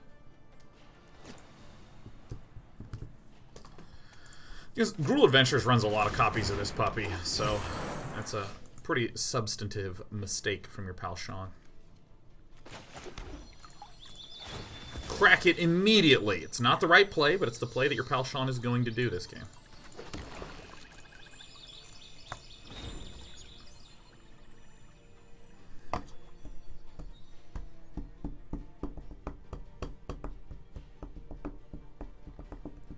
Smoking Dragoon says, how hard are you trying tonight? We're trying. We're trying.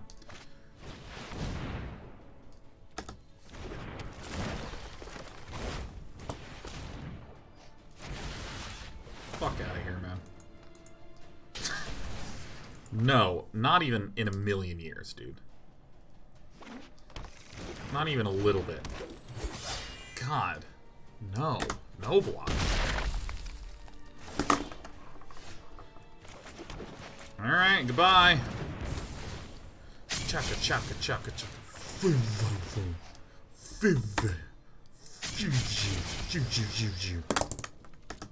Hiya! Hiya! Let's see the second henge, man.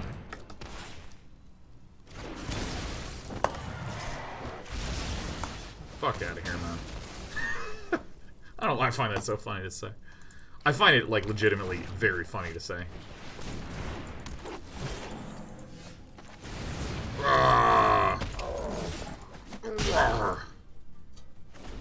Is that a new animation? I wasn't even looking, Mohike, man. I was looking away.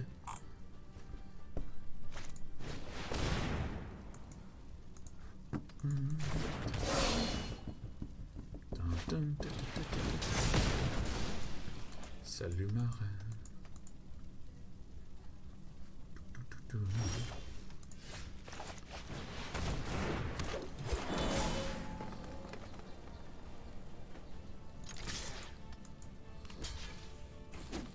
Boink. If you swing at me, I'll swing back at you, GLHF. God bless.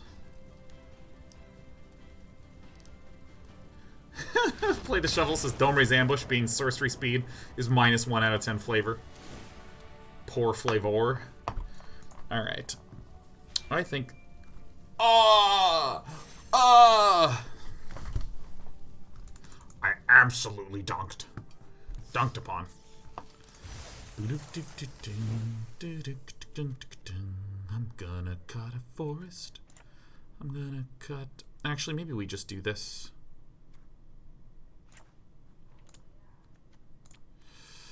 Boop. I really feel like Castle Lock Thwain in the Membrane is a value card. And, I mean, is this too bold?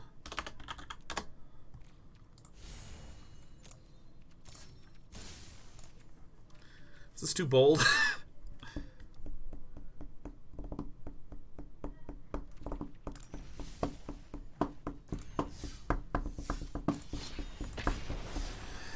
I think it might be too bold. 7 6-mana cards? 7? I'm trying to justify it by saying that I'm running the Paradism Druid plus my Lucky Clover Beanstalks. It's time to test our theory. It's like Simic Flash, and I'm like, oh. Just, oh. Pass the turn. Dope Lunchable. That's a good name, Dope Lunchable. Dude, when I was a kid, I used to be so hyped about Lunchables, man. I would see the commercials. Oh, shit. I loved Lunchables, man. Oh, my God. You should go to school and just peel that fucker right on open. Bam. There it is. It's time, baby. It's time to eat. Got a little bit of bologna. We got some rock-hard nacho cheese.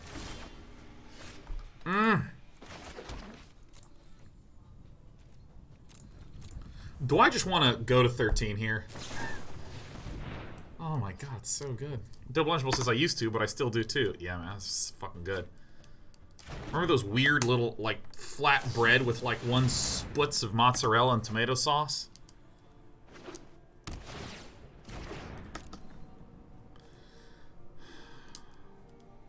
I have the look and feel of someone who's fucking dead. I don't know about you.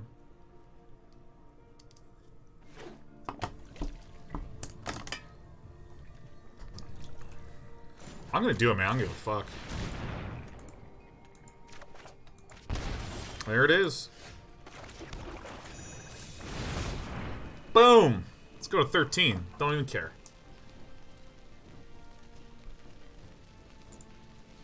Boop.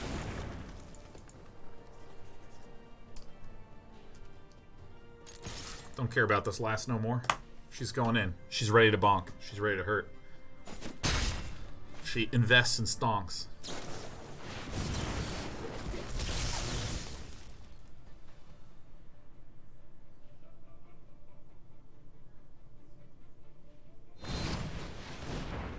Oh, that's some good bone crushing.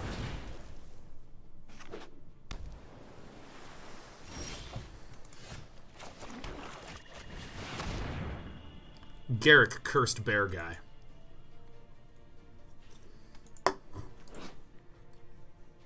Snarl. Foxes. I hunt. Foxes. Can I just make a generalized comment about media? And when I say this, it's really gonna hurt. Because you're not going to not see it everywhere you look. You're going to see it everywhere. All right? Let's hurt you all. Let's dig in there. Okay, let me severely hurt all of you. I'm a little bit tired of villains and heroes laughing way too much. Ha ha ha ha ha ha ha ha. Jesus. Like, I'm gonna say this, and the amount of times that Planeswalkers in this game laugh. So all anime ever? Yes. And everything.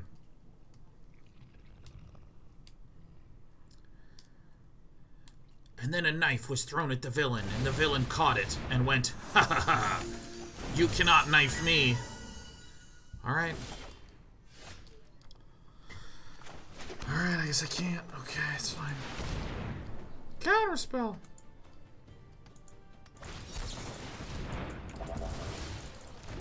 As desired. That's my dogs. Oh.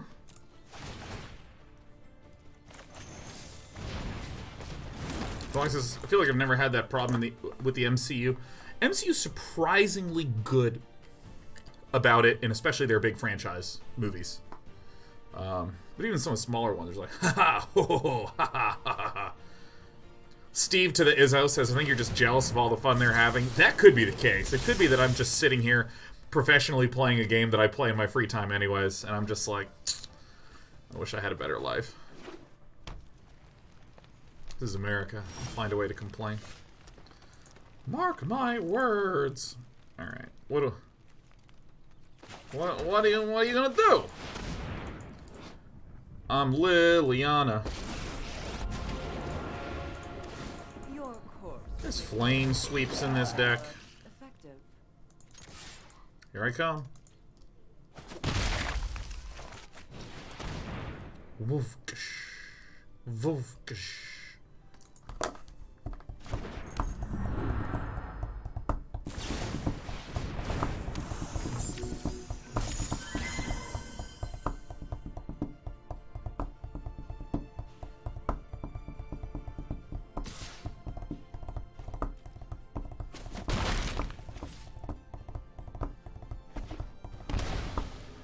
Ooh, Wilderness Reclamation kill. Oh. No, it doesn't. Oh, that's some good bone crushing. Okay. 1, 2, 3, 4. Yeah. Boop. Get out of my way! Ah, get out of my way! Dad, I've learned much from your death. Dude. Hello.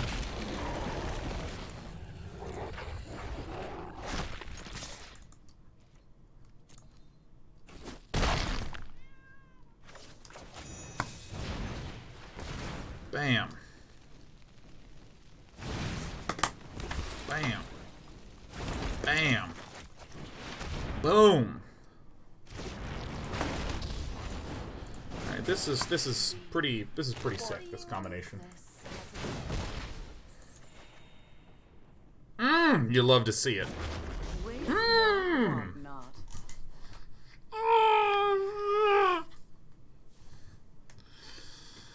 Alright, do whatever you want, Breezy. Brezzy. Oh, Brezzy's just literally going to kill me on this turn. Oh, that makes sense. Okay, so let's just go shocking a land and shoot me for 6. Okay.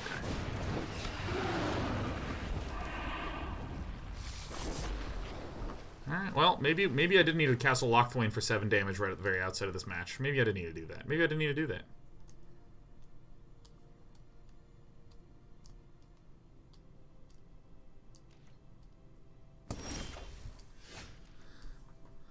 Well. Devi to Breathy. Kill a creature, kill a land. Then I draw one and I shoot you for 1. Pew! Shoot my 1/1, I dare you, you butthead. Shoot the 1/1. I dare you, you butthead. No, not me. Maybe I need some kind of lifelink in this deck or something. Mystic Dispute. Can't counter me. Negate works, though. Negate works extremely well, actually. Pew pew.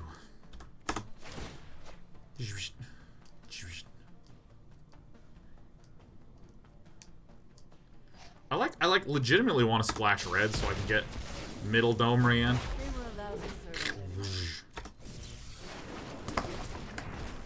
I mean, it is very difficult for me to see a world in which we are not, like, immediately dead.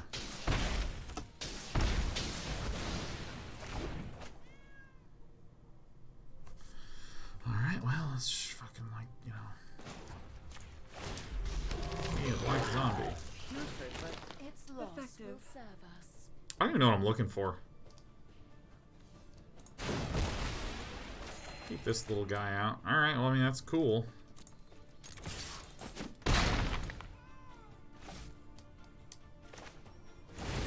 I don't know, man. We're just gonna get shot and we're gonna die.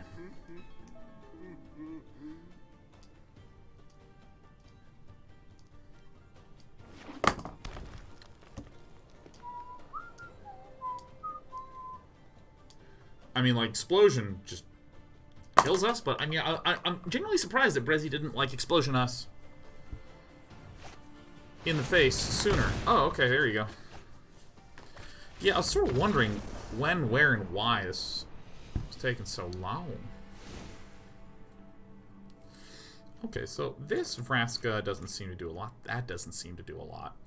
I think that probably what I'll need to do is pick up the pace here a little bit. So this can't be countered. This can destroy shit. I think that these Casualties of War probably are acceptable to cut. Probably the Garrix can get in the Duresses, and that seems pretty good. Because this guy is here, and this lad is there. Huh?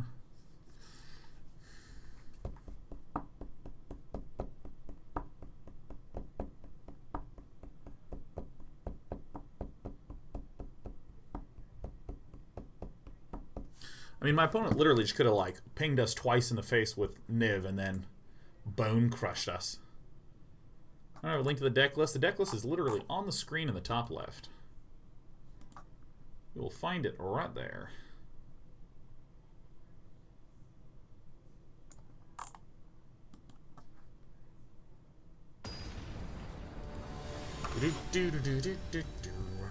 My deck might be a touch slow.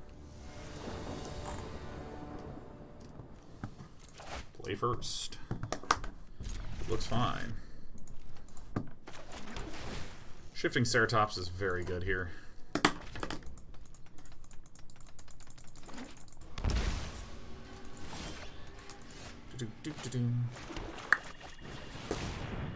Bang.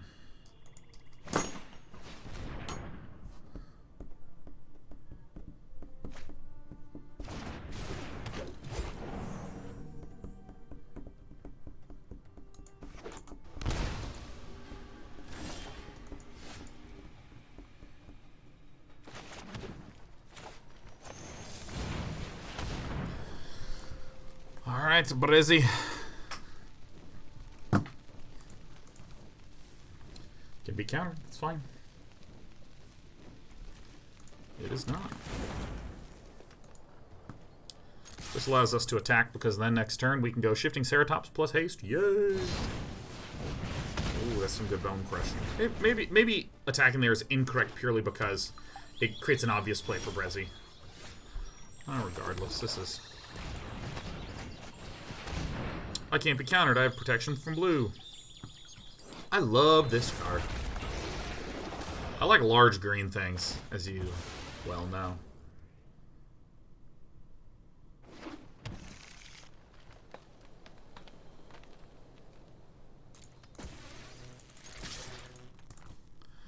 Bang. I assume that Brezzy's deck has Lava Coil on the side.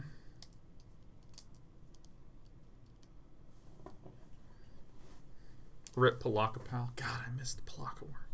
I think Palaka Worm would be more or less bad in this meta, but he's so great. Trampler?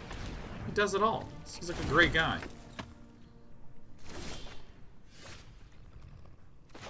Let's play our Temple of Milady. That's not going to help nobody.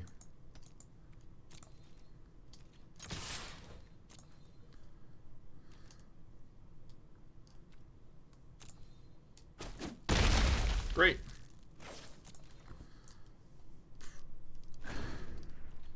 Blockpal doesn't deserve to become an elk, and he never will. Never will he ever intersect with that meta. Well, I guess in Historic Oko's still a very, very quite so scary guy, right? Urgh.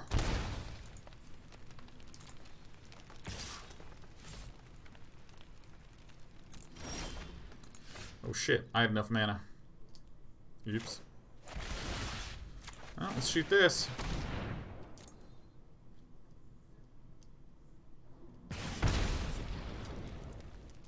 Has to be countered. It literally has to be countered.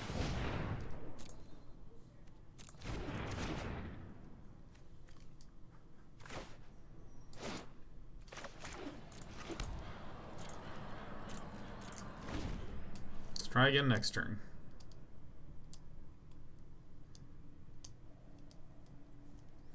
I should have done that at the end of their turn, then put this on top. I mean, I literally missed a very clear opportunity to win the video game, so we fucked up.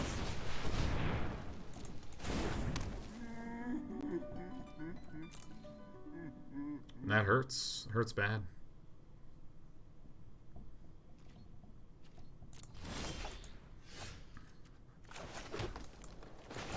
Alright. He would have countered it anyways. No, he would have cast Aether Gust to have me put it back on top, and then he would have been tapped out, and then I would have killed this and won the game, so.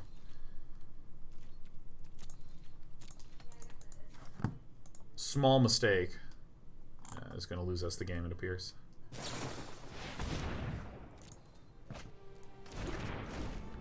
Farts. Fuck.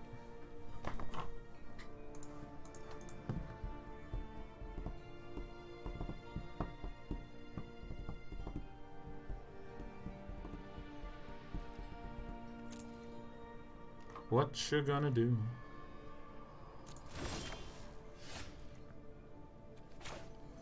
Alright, first things first. Beanstalking. Can't stop me.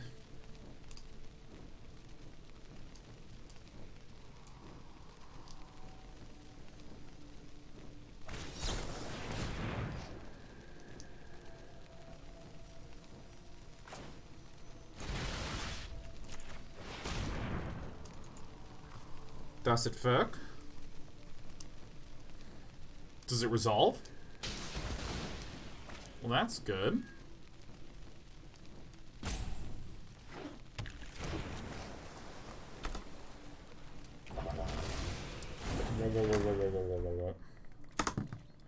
Now, do I swing with one or both? I think I just swing out with everything. Because this will block, and then 2 damage will trample through. And then there's a lot we can draw.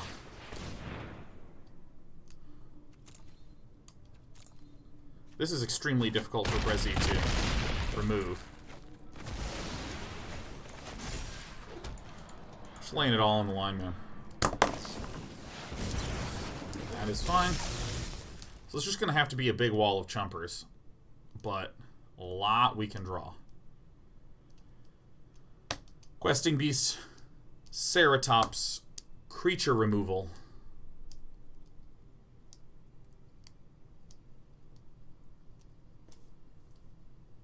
Aether Gust is really the thing that hurts us the most here. Alright, so there is the creature. Questing be like literally the whole list of things that we just said. That is not at 1, 2, 3, 4, 5, 6, 7, 8, 9. 9 plus 1 is 10. 10 minus 3 is 7. It's enough. Woohoo! Alright, we got some large beanstalk giants out. Our gameplay plan has turned into kill that man.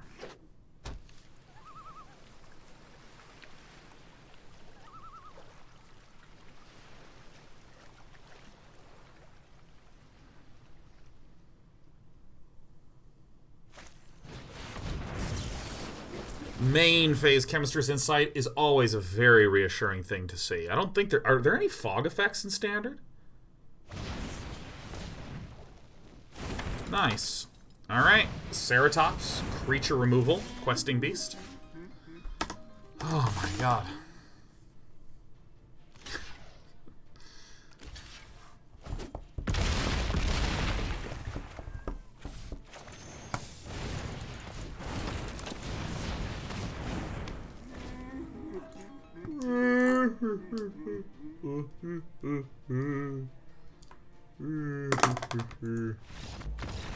I did it. Large and wide.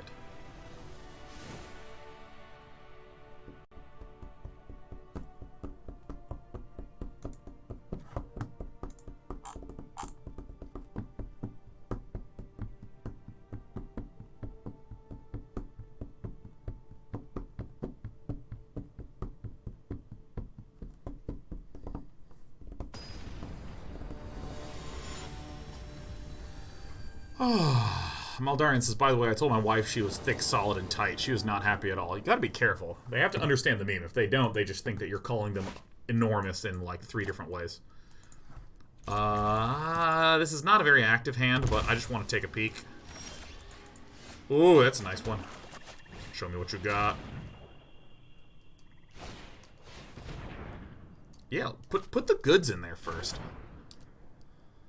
Negate Chemist's Insight, Growth Spiral. There's also a Bone Crusher Giant in there.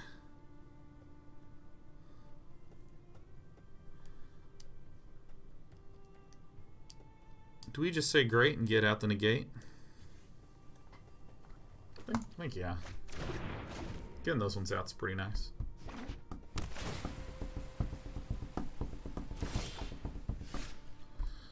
What do you know?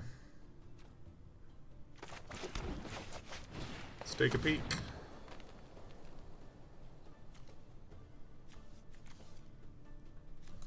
Alright.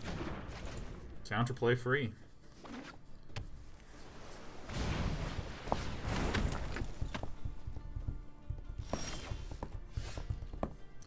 This was a very good run out for me.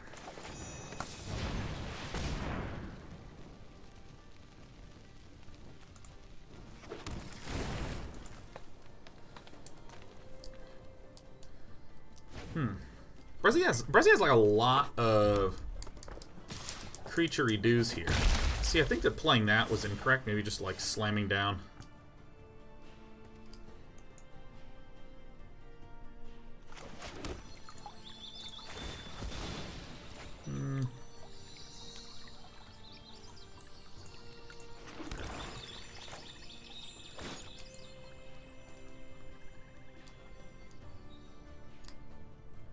Yeah, I think I just keep for now.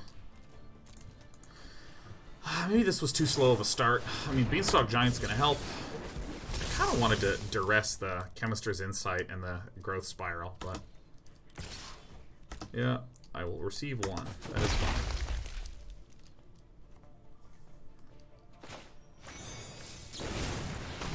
I will kill this 1/1.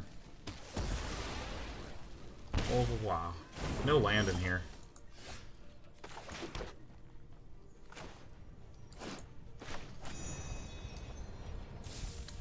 This is kind of poopy.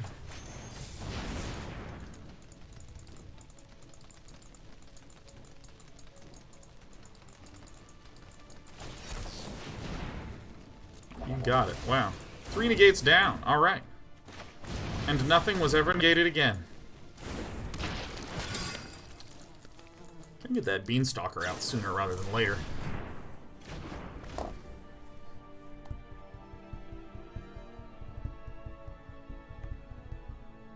Brezzy's stuck on land. Like, super duper stuck. If I just slam a Beanstalk Giant... Still no land? Damn. Damn! Still no land, man. Damn. And the Beanstalkers. That was the game ending, upending one. I'm playing this one now. This is difficult to counter. Probably should grow Spiral in hand, honestly. And this is a very scary big beater. This is coming down pretty much no matter what.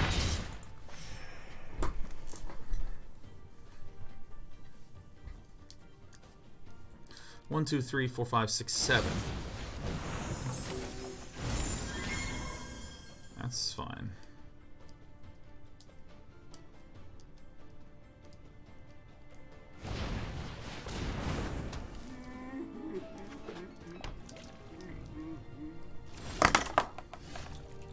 Holy shit.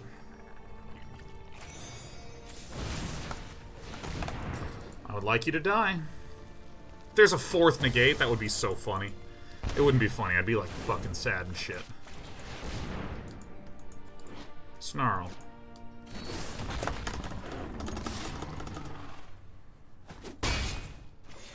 So it's time for some good bone crushing. Alright, time for some gross spiraling. This, I mean, like, it's weird because game 1 felt challenging, but now I'm just like playing creatures and killing things. Which is an effective technique. We've seen it in virtually every single What the Deck. One more What the Deck this year. Legendary artifacts versus legendary enchantments. And it's going to be historic as well. Uh-oh, that's not good. It's not terrible either.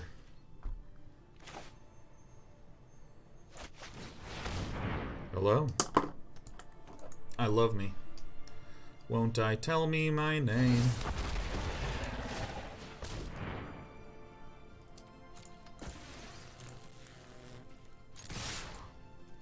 It's a lot of damage.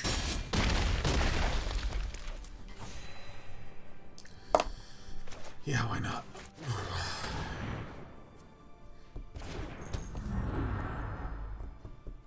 Does protection from blue affect their ability to counter? It doesn't, but then it just also says the spell can't be countered. So, protection from blue is not something that is affecting the spell on the stack. But when it is in play, then it has protection from blue. If it just had good old-fashioned protection from blue, you can still just target it and take it out. I can't believe we won that game. That's incredible. Wow, boom.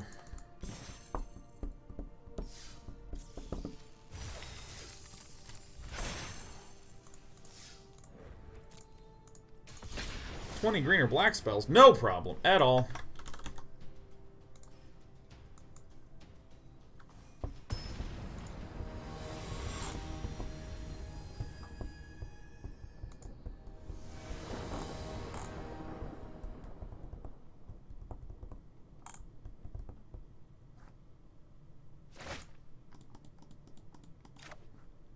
All right. Hang on to this. This seems good enough.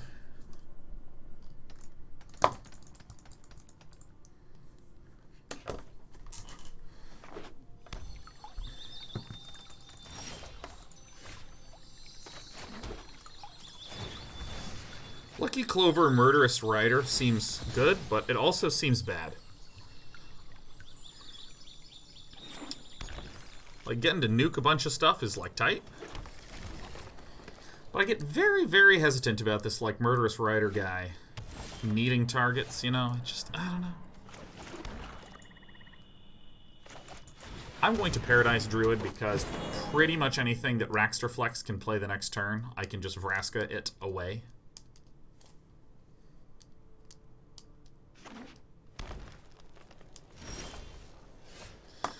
I can just literally top deck a Questing Beast. That's great. Hello. Dude, Questing Beast looks so snuggly. Like, legitimately, this guy, I just want to hug him. C'est parfait. Ce n'est pas problème. He's just adorable. I mean, I just want to put a little blanket down on my lap and invite the Questing Beast to come just snuggle up. Go ahead. Go back to the shadows. For now.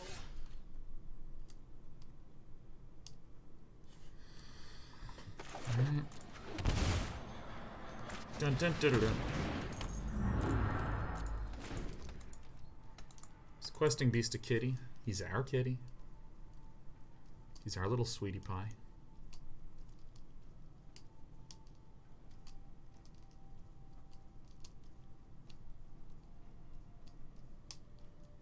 Look, I mean, just look how just adorable this is. Just, it's like a bunch of little cats just snuggling up to each other. I love it.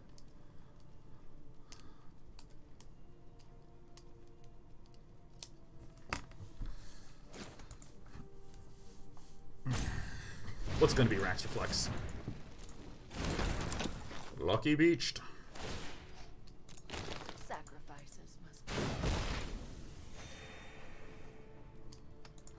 Could have nuked both to prevent the draw, but I figure it's probably better to just nuke the big ones.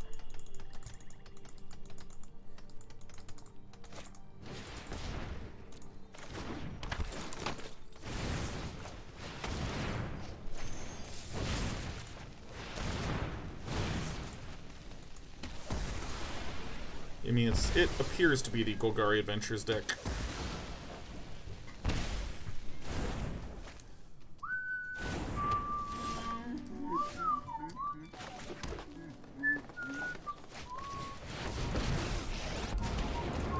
isn't your average zombie. What a good, mindless minion. Da-da-dum-bum, ba-da-da-dum, bum, bum, bum, ba-da, ba-da-da-da-da-da-da-da-da-da-da-da-da-da. See, like, these Lucky Clovers don't really fit nicely into this deck, which needs to just kind of be a little bit more proactive. Their goal is to, like, build and maintain a board using a lot of these early green-black adventure creatures. And so if you put a Lucky Clover in there, yeah, you'll invariably get a bunch of value out of it, but you sort of give up a turn when you would really kind of be trying to construct an opening that depends upon holding the board.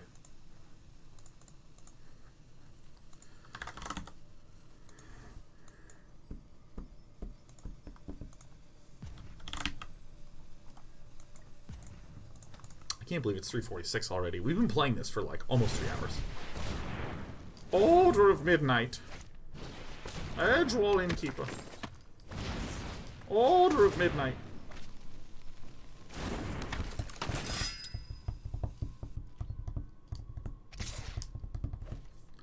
This is great, because now I'm probably going to be able to draw into a land, which will then probably allow me to do everything that I want to do.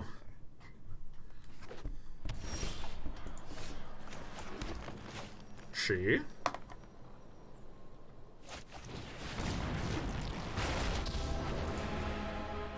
I only picked Don't be surprised if we meet again.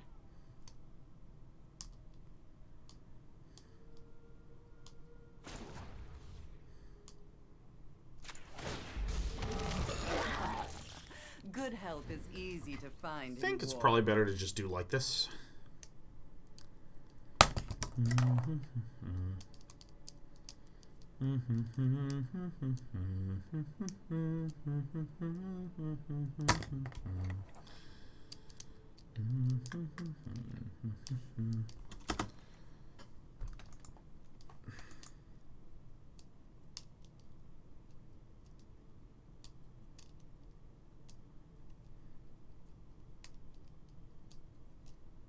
What now?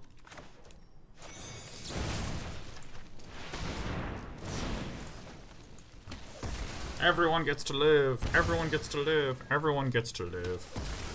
So that appears to mean that Raxterflex does not have a Murderous Rider in hand.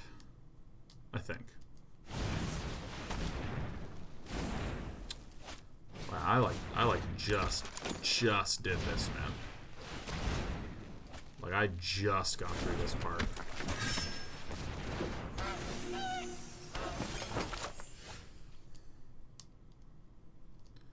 I can't believe how good I am. Like, legitimately. Alright, well, let's do this. Let's do this. Rise and shine. Sacrifices.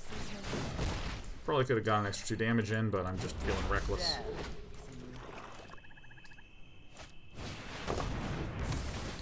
I mean, I'm even impressed at my ability to consistently nail it, you know?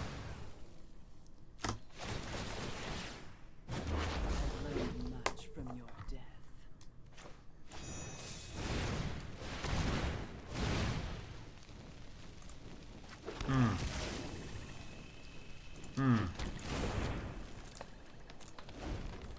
I mean, this feels very, very good.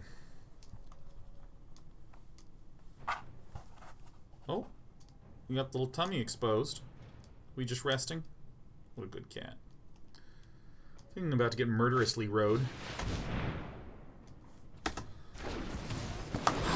Nope. Looks like that's a big old noperoni.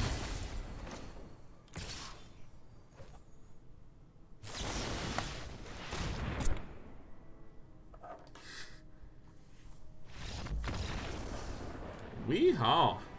Nice. Very excellent.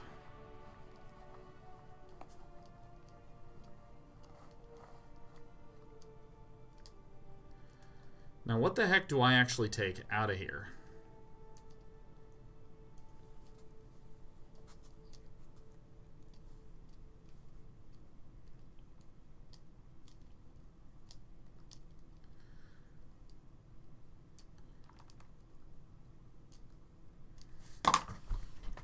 What do I take out of here?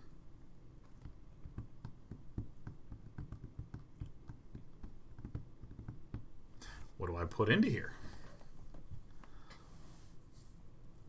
The only thing that I can think of is maybe cut to Assassin's Trophy, put into Noxious Grasps. Maybe. I think this means that this is an error to have in the sideboard. Clackbridge Troll? God, I just keep forgetting about the Clackbridge Troll. I keep forgetting about the Clackbridge Troll. Can't even say that word.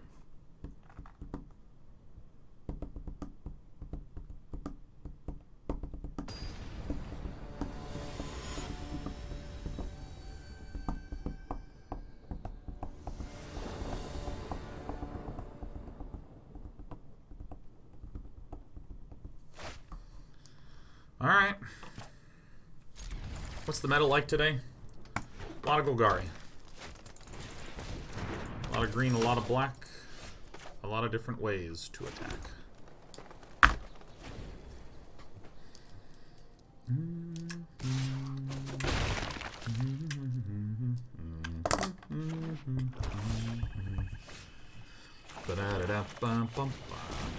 It's me. That's pretty brave to just play an Edgewall Innkeeper on turn 1 and then not have a turn 2 play. Like, that's brave. Ow. Pass. Pass. Whoa. Huh?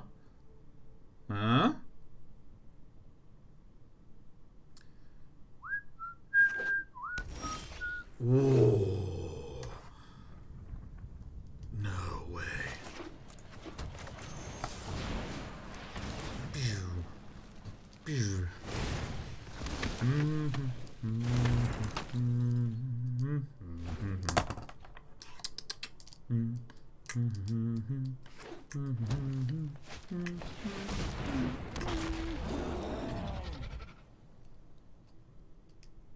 Please. Please, I insist. Yes. Oh my god, yeah. All right.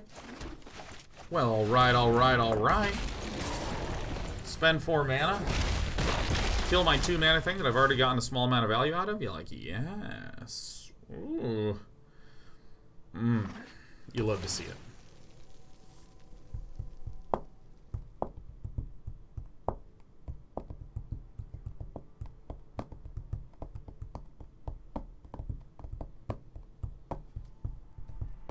I should probably not tap so much on this show. I know it's not everyone is a big fan of the tippity tapping. Is there really nothing to play here, man?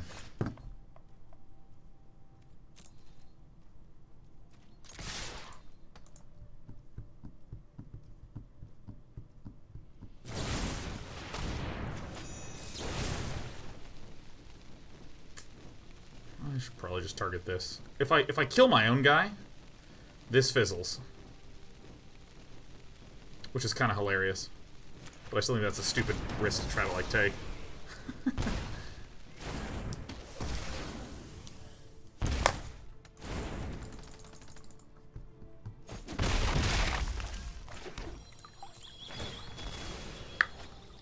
One black land, please.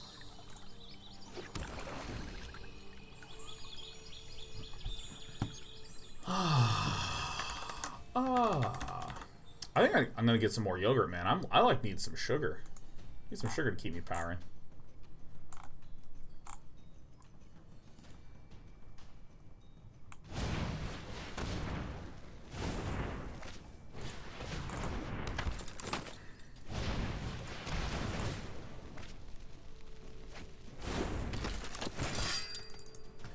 Well, looks like we're in for some death.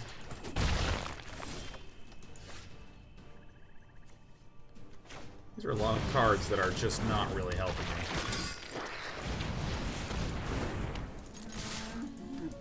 It's okay, I'm on the beat down. I gotta sit up straight, man. Amaranth says, or as my girlfriend pronounces it, Yagert. Yeah, gotta get some Yagert.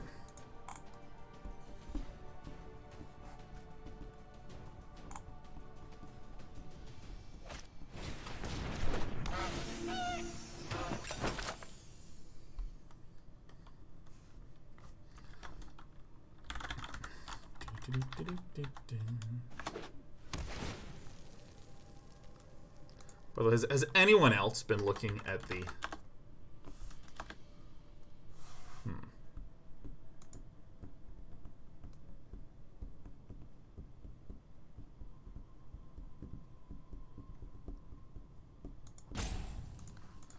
Who here just keeps opening up the Dota 2 patch notes, man? Ah, farts. Who here just keeps opening up Dota 2 patch notes, man? I am so excited to play Dota tomorrow. I am so excited. You know what's something that is hilarious to me is a gentleman by the name of Sir Action Slacks, who's a very funny human.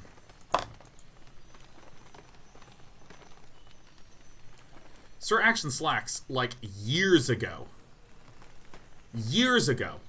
made a joke. Are we serious? What? Ah, I just misclicked. Fuck. Made a joke years ago about adding an upgrade to a hero named Lycan, who's kind of like a werewolf man. Adding an upgrade to Lycan, I'm conceding, because I don't like that I clicked through. Lycan's a werewolf guy. And so there is an item in Dota 2 called Aghanim Scepter. And the basic way that Aghanim Scepter works is that for each hero in the game, when you get Aghanim Scepter, it lets that hero do something uniquely new. So, like, there's this Thunder God hero, and it just gives him a new Thunder ability. Or maybe it takes one of your abilities and it drastically improves it in some unique way. So this guy, Sir Action Slacks, was joking about that the hero Lycan, who's a werewolf guy, when Lycan gets an Aghanim Scepter, he should be able to bite his teammates and turn them into werewolves too. And that was added in the patch. So Lycan, when he gets an Aghanim Scepter, he grants Wolf Bite. It says target an allied hero to convert them and provide shapeshift properties, including melee. Grants you both 30% lifesteal and a shared 30% lifesteal to heal the other one when within 1200 range of each other.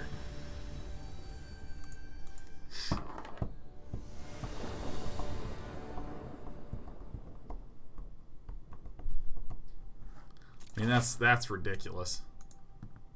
Do I keep this? Do I hang on to this? I think we chuck it back. Fuck, that's not good either. I mean, that's hilarious. That's literally in there.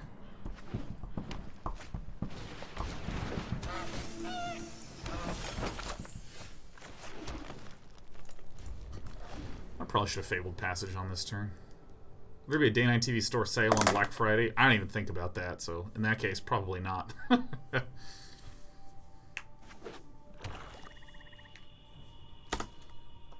Are alley cats from Hearthstone actually based off Sheriff and Despy? I don't think officially, but I do call them Sheriff and Despy. See over/under on how long Purge's first impressions video will be. So let's actually take a look. Twitch.tv/PurgeGamers. Let's mute that. Let's see what happens. Let's go to Purge. Purge is still doing it. He's on the E heroes. for Enchantress. That's a very good draw.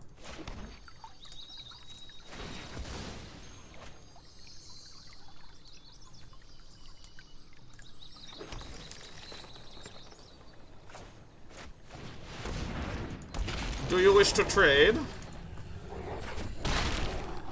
Yeah, so I think Purge is now 6 hours in. With 15k viewers. It's like so good. Yeah, Purge's legendary 7.0 patch review was about 10 hours. Yeah. There's a lot that has changed. You love to see it.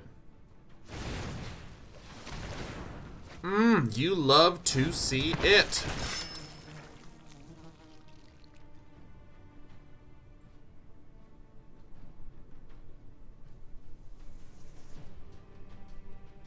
Yeah, I can't even believe how different Dota is. So in 7.0, talents were added, which means that at levels 10, 15, 20, and 25, you're given a choice of do you want this thing or that thing, which is, again, some sort of unique buff to your hero. Like, do you want 300 health, or do you want plus 5 mana regen, something like this. Yeah, I'll trade. I don't give a damn.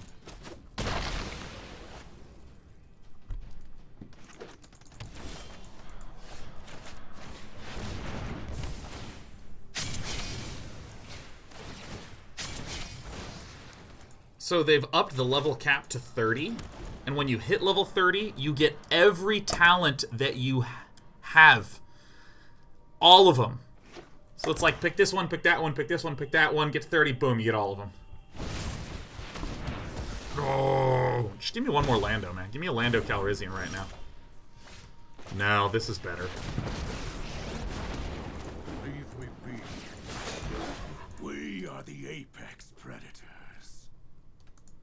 Trying to eliminate these late game stalemates. I don't really have late game stalemates. I mean, it might be because I'm spoiled and I play with Purge all the time. And that slurps our MMR to the top side.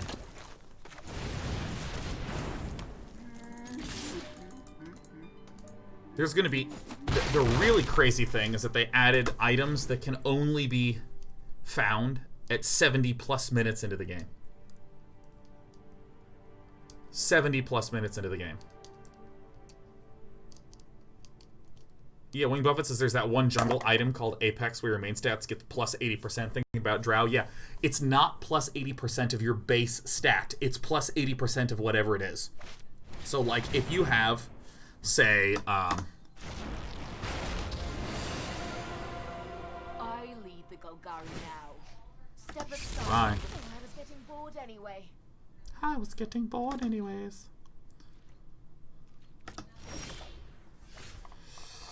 Alright, well, that's pretty good. So if you had like 150 base health, or excuse me, 150 base strength or something, and you had plus 100 strength, you get plus 80% of 250. It's like ridiculous.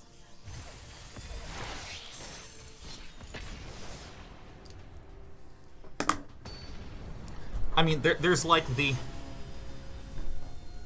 There's also that ranged one that gives plus 400 range, and then every hit that you deal does 50 range knockback. Sarge of War says, I love to watch Dota, but I have zero idea how to actually play the game. Yeah, you and me both, friend.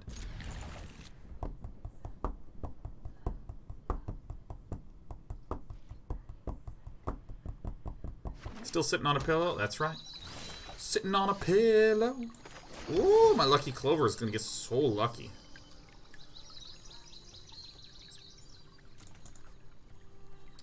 That's acceptable enough to me.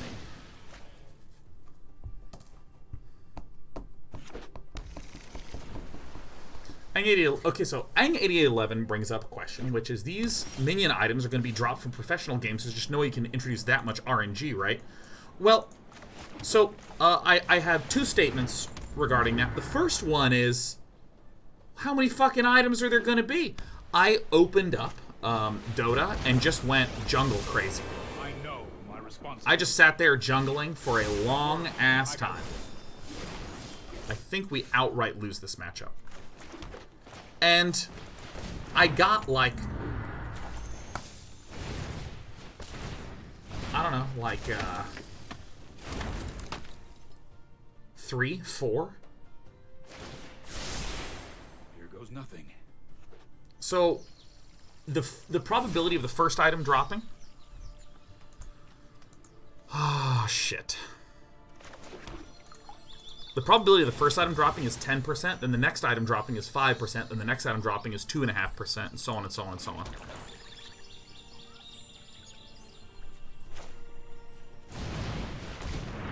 It just keeps dropping lower and lower and lower and lower. So it's not just like huge numbers of items are going to be popping out.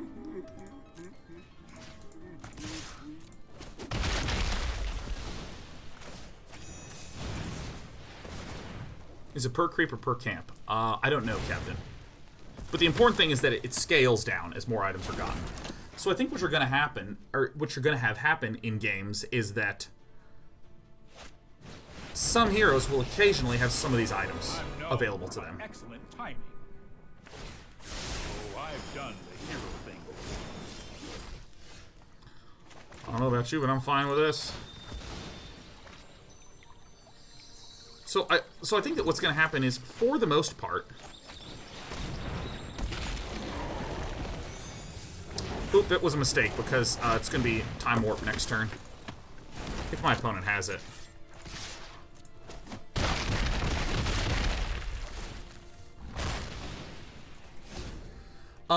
So I don't think it's going to feel like there's that much RNG. I don't really think it's going to feel like there's that much. And part of the big reason why I say that is randomness, in many ways, is an emotional thing. Or the problems with randomness is largely an emotional thing. Like, for instance, in the game of Magic the Gathering, what deck am I going up against? There is a high amount of randomness there. But I feel like I then have lots and lots and lots of opportunities to respond to and to interact with that. And that's really important to say out loud and to note. I have lots of opportunities after the random thing has occurred to respond to it.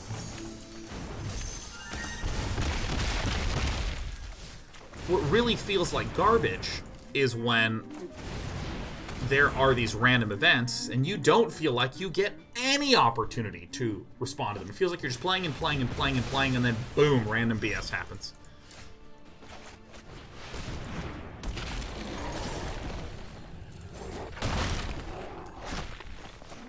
And then you're screwed as a result of it. So a good example of this is in Dota, when a dagger, a stifling dagger from Phantom Assassin, crits for a bunch of damage. So you would have been fine, but you got crit and you're dead. And it's like, ah, fuck. But with random items, if you are receiving, or excuse me, if one of their heroes is receiving some early game item that tweaks how they play a little bit, and now you're going to have like 10 or 15 minutes of that hero really not getting that many different items. They're just kind of locked to that new tweak. It's going to feel a hell of a lot better. Witness the ties that bind us all. That's fine. Rise, my elemental friend.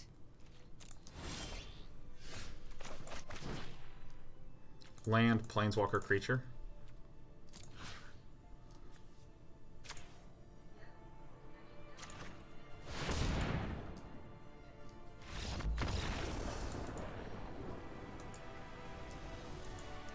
So I think that what makes... Because I was doing it and I was like, oh my god, I got an Iron Talon. Ha ha, I remember this one. You know, it's pretty cool. It's pretty fun, but...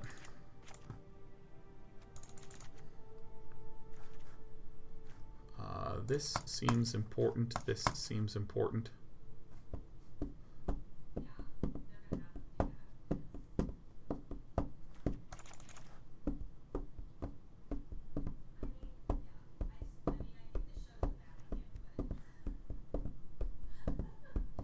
I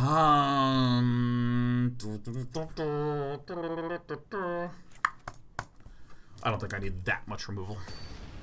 Items are shareable between teams. team members.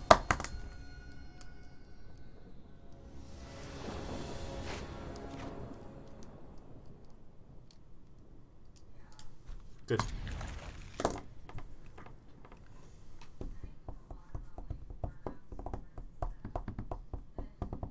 And I want to stress the difference between you have the ability to do stuff after the random event versus the ability to do stuff before the random event. So once upon a time in the card game Hearthstone, it doesn't matter what the card is, but there was a card that once your opponent played it, they had a really strong advantage for the rest of the game. And it was a legendary, so you can only put one copy of it in your deck. And it was about how soon your opponent drew that thing. So if they got it early on, if they got it quickly, you felt like, well, fuck, you're dead. But if they got delayed a little bit, you sometimes were like,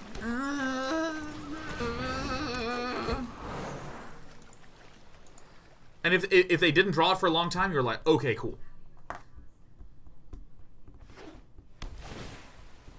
So in theory, what you could do is you could speed the game up and try to kill your opponent before that very, very quite so scary card could land on the battlefield. Technically, this was a solution.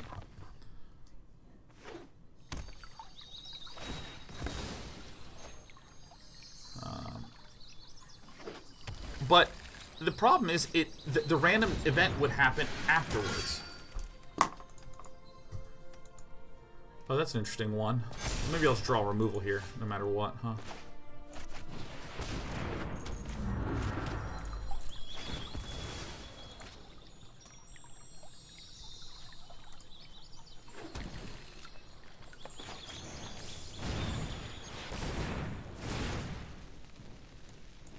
Ba-boom. Ba-boom. We're not attacking. Yeah, and so, like, what felt bad about it was that it felt like, yeah, you could, like, get lucky on the randomness aspect of it, and they might not draw it, or you could tune your deck to try to increase the probability of something, like, pretty good happening. I know.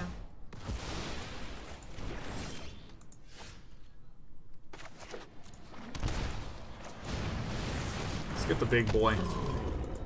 But you didn't have the opportunity to respond to it. It didn't feel like you had meaningful opportunities to respond. And so the thing about a game like Dota is there is absolutely elements of imbalance and unfairness in the video game of Dota. Abso-freaking-lutely.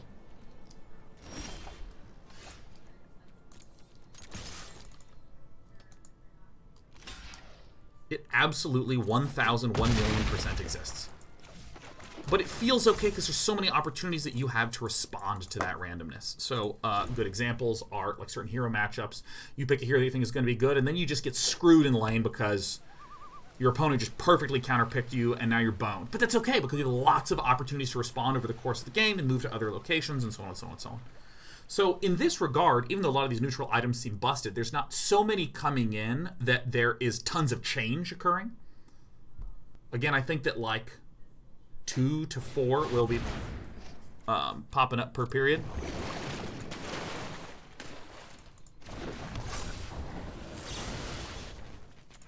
This is a good one to do this too. I really don't want to overinvest in this situation.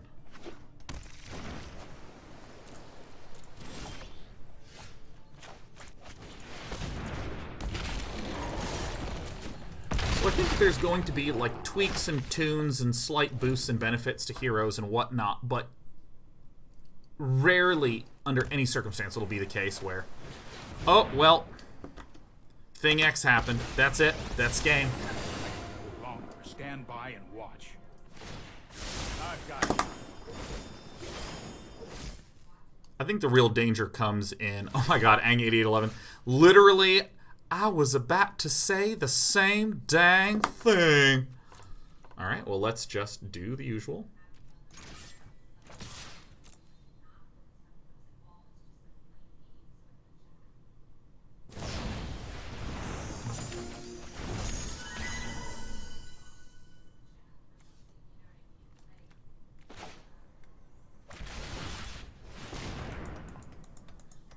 Kill it.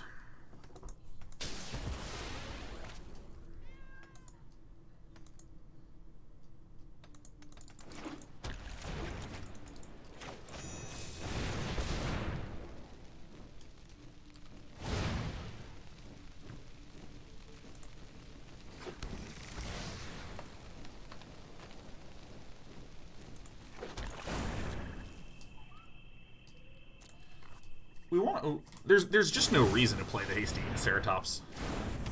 Playing the hasty Ceratops puts us in a position of considerable vulnerability.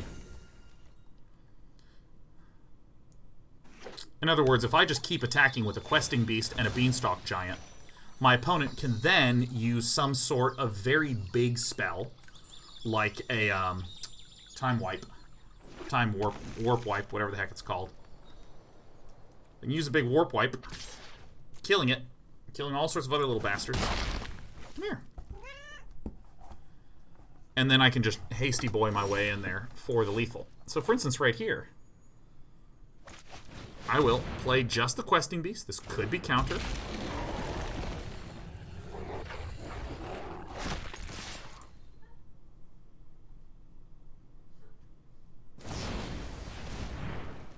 This is fine. And once again, I will play out Paradise Druid.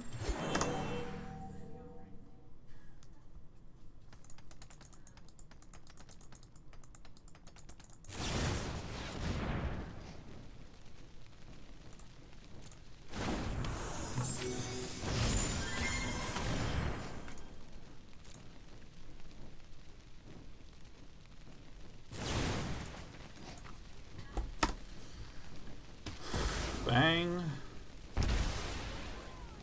And bang.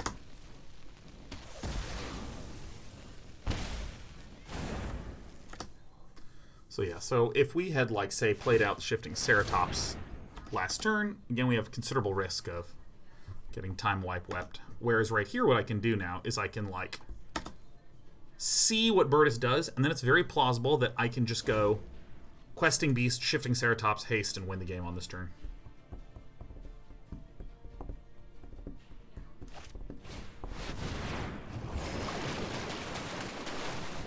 Ah, shit. Well, that's a considerable issue. Shit. That is very bad. Hey, Desperate. I'm gonna need you to just step out of the way, sweetie pie. Despy girl, I'm gonna need you to just scoochy dooch, hon.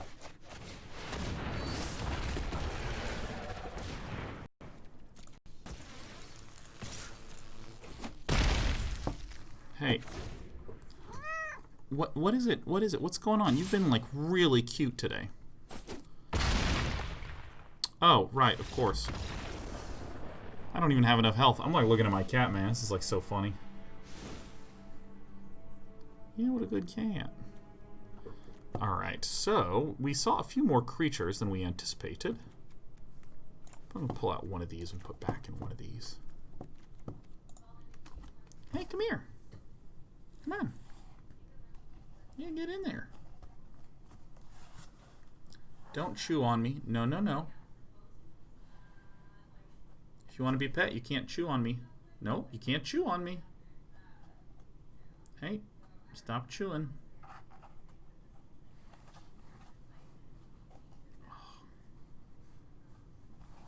Ow. No, no, no, no, no, no. She's not being a good cat. She's not being a very good kitten.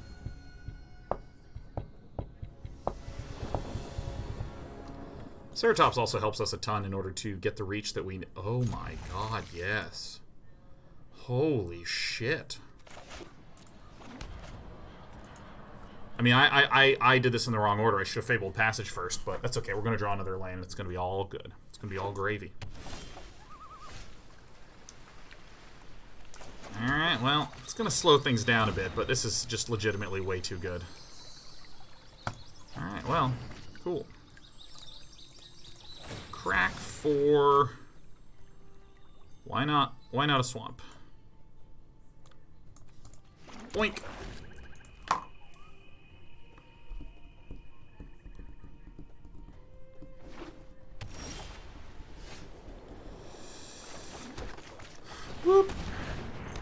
I mean, if we just like do an early Casualties of War, and I'll return it to the hand. Oh no, good, great, perfect.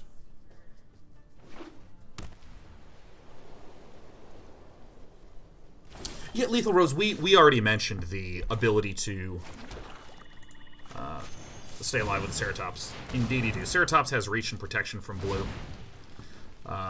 Trample damage still would have been assigned through. Boop. Boop. Alright, what's it going to be now, Bertus? Seems a turn late. Tramp damage wouldn't kill you, go tooth. That's correct. That's correct. Doesn't prevent all the damage. Because the way the trample works is that if you have, in the case of the Ceratops, 4 health, and it was dealing 9 damage, trample assigns 4 to the thing, 5 to me, Champlot. Do I just want to begin the bonking? I think I do. It's me, your favorite uncounterable Ceratops. Yeah, 4 would be dealt to this, 5 would be dealt to my face, but then that additional junk would be prevented. You got it. This one. Ooh.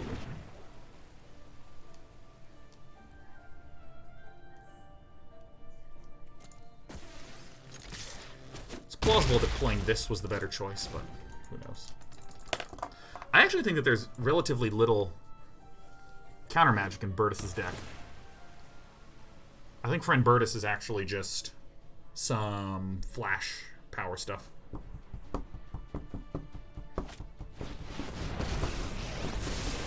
This isn't a fight you can win. So that can't get bounced because that's protection. I've got it. This seems as good a time as any to send shit out. Let's destroy a land and a planeswalker first. Let's get the white land. Technically I should have done that one, but whatever. Great.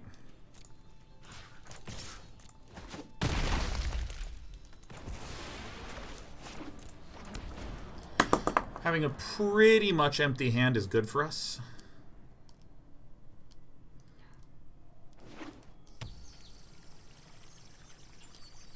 Two, three. So, I mean, X could be 4 if that's a Hydroid Crisis. Time wipes, all good. I'm just going to do the board building threats first. Stay on the trail. Lots of dogs. What a good dog.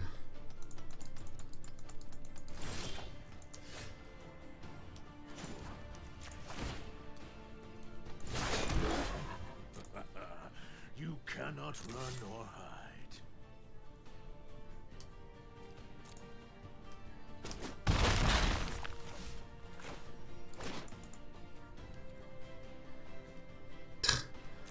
Alright, I have to end, because this is going to come down at end of turn. If I have the Murderous Rider... Oh, it's not going to come down at end of turn. Okay, well, whatever. We still have game-ending threats.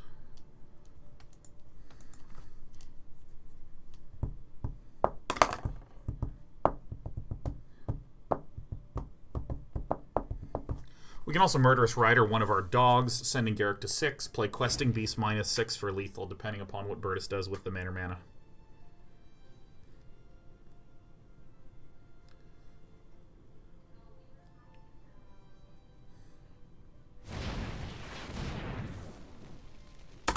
Okay. No.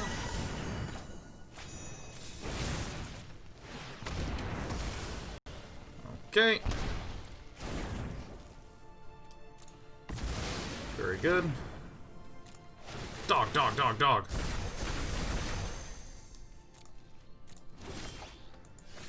You love to see it.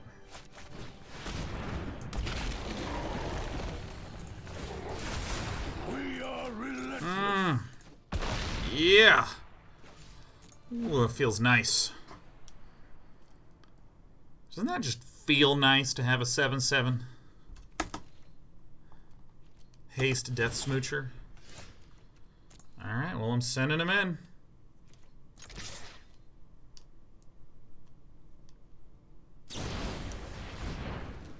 You got it.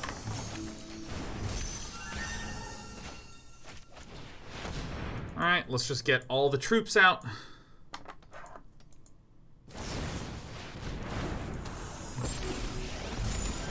I am the master here.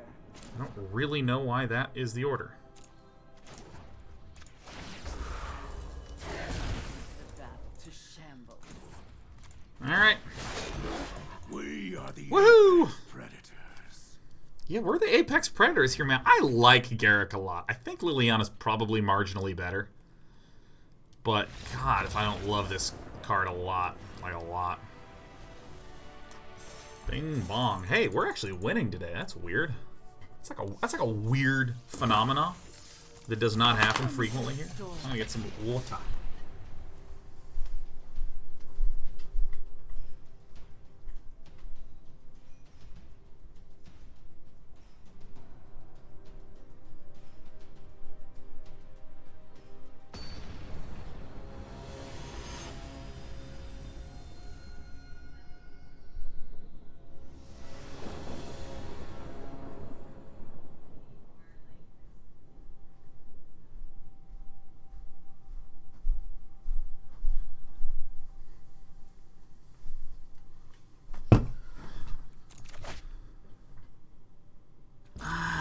Keep it because I'm a sucker.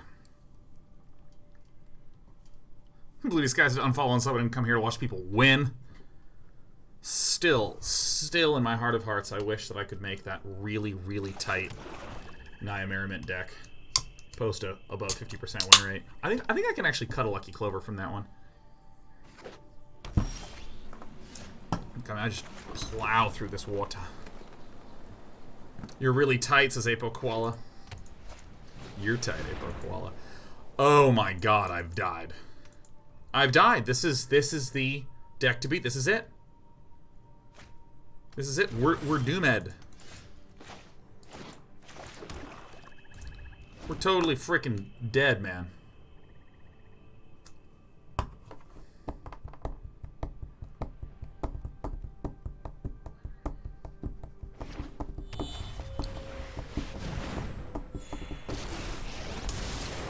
Well, isn't this garbage? I'll shoot. Trust me.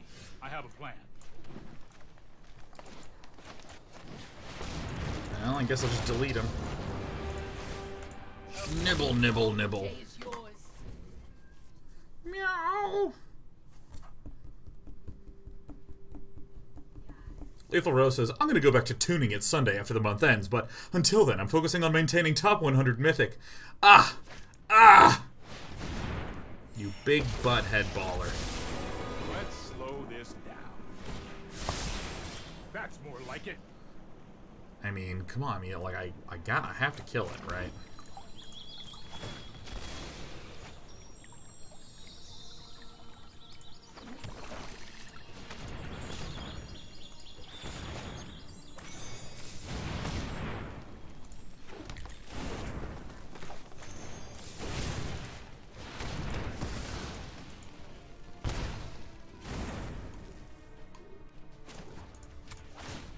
An unfortunate casualty.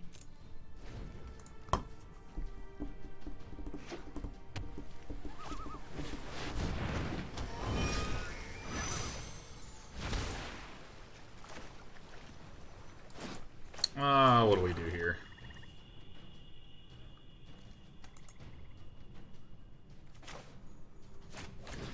I mean, this just looks way too much like a Jeskai Fires deck that's missed on the fire part. I mean, it's like the mana base. Yep, go ahead, bonk. Alive or alive?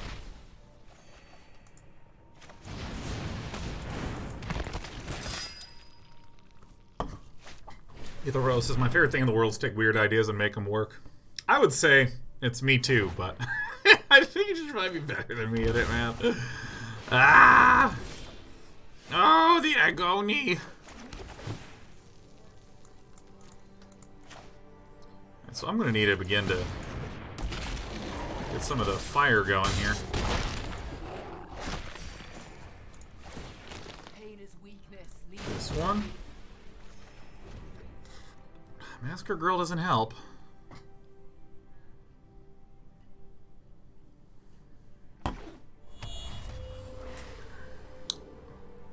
Depending on what Man has.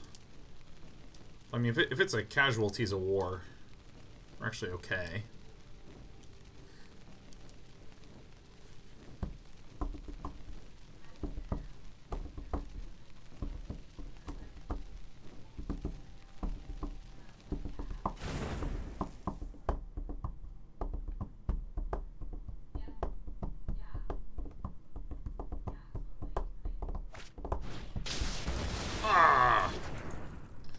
Yeah, I think this is the Jeskai Fires list that just does not really run a lot of Planeswalkers. No Planeswalkas. Here I go.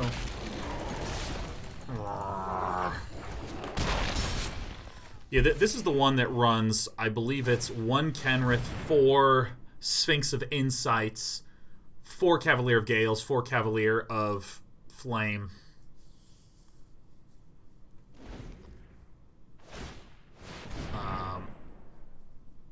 I don't know if that list out also runs the Sweet Fae.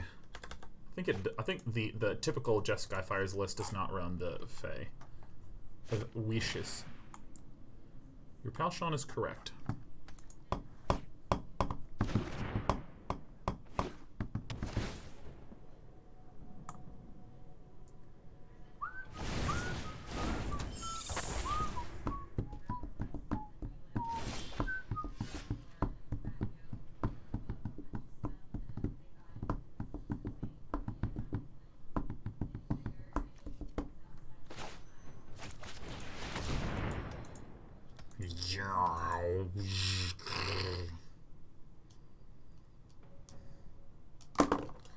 I really like the non-Fae Jeskai Fires version. I really like it a lot. I think Sphinx of Foresight is the piece of magic that the deck needed. Genuinely, sincerely, I do.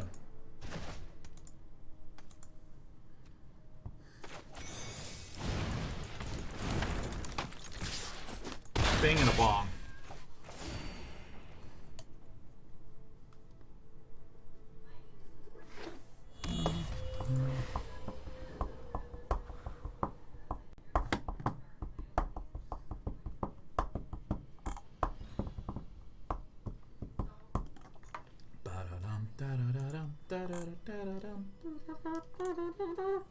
Hey. Hi. I wanna be where the cleansings are. Alright, so I think that this pretty much sets us up for Successoroni. I'll play a big one.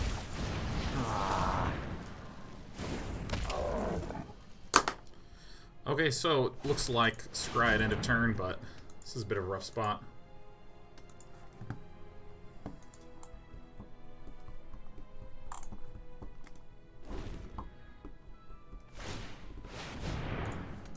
What now? Well, so that's probably going to be just a Fae Wishes on the top.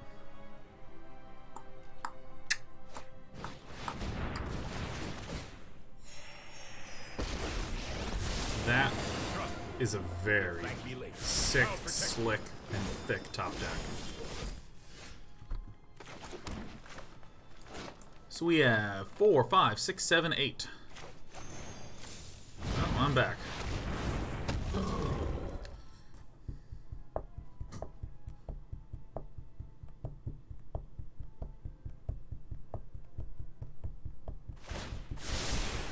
Let's try this.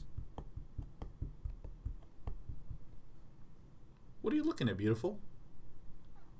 Are you doing okay? You're being such a good cat today. I want you to know that. Being really, just a really sweet kitten. Yep. Time for a little purr and meow stretch, huh? Welcome to the show. It's good to have you here. That is my headphone cable, and you're not allowed to chew on it. You can lie down here, though. That's good. Hey,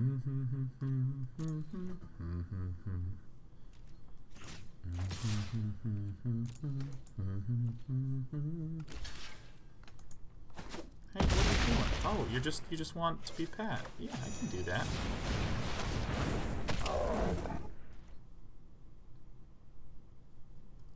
I can definitely do that. Okay. No, I am not making this up as I go. Alright, goodbye. I swear to God, having a cat is awesome.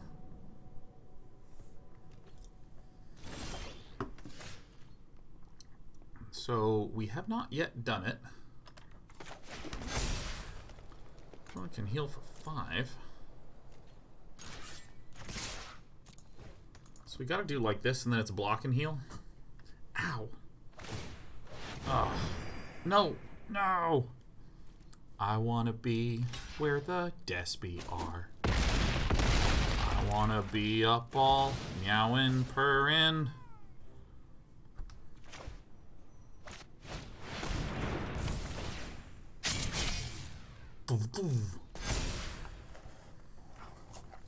Jesus, cat. Jesus. Here we go. You are so lucky I caught the tail end of that. Alright. Alright. Ugh.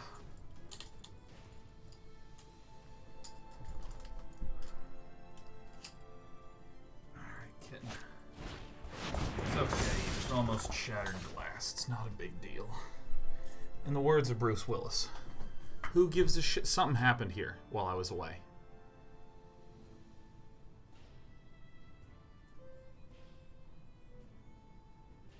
Alright, well, I guess we lost. Something happened while I was not looking.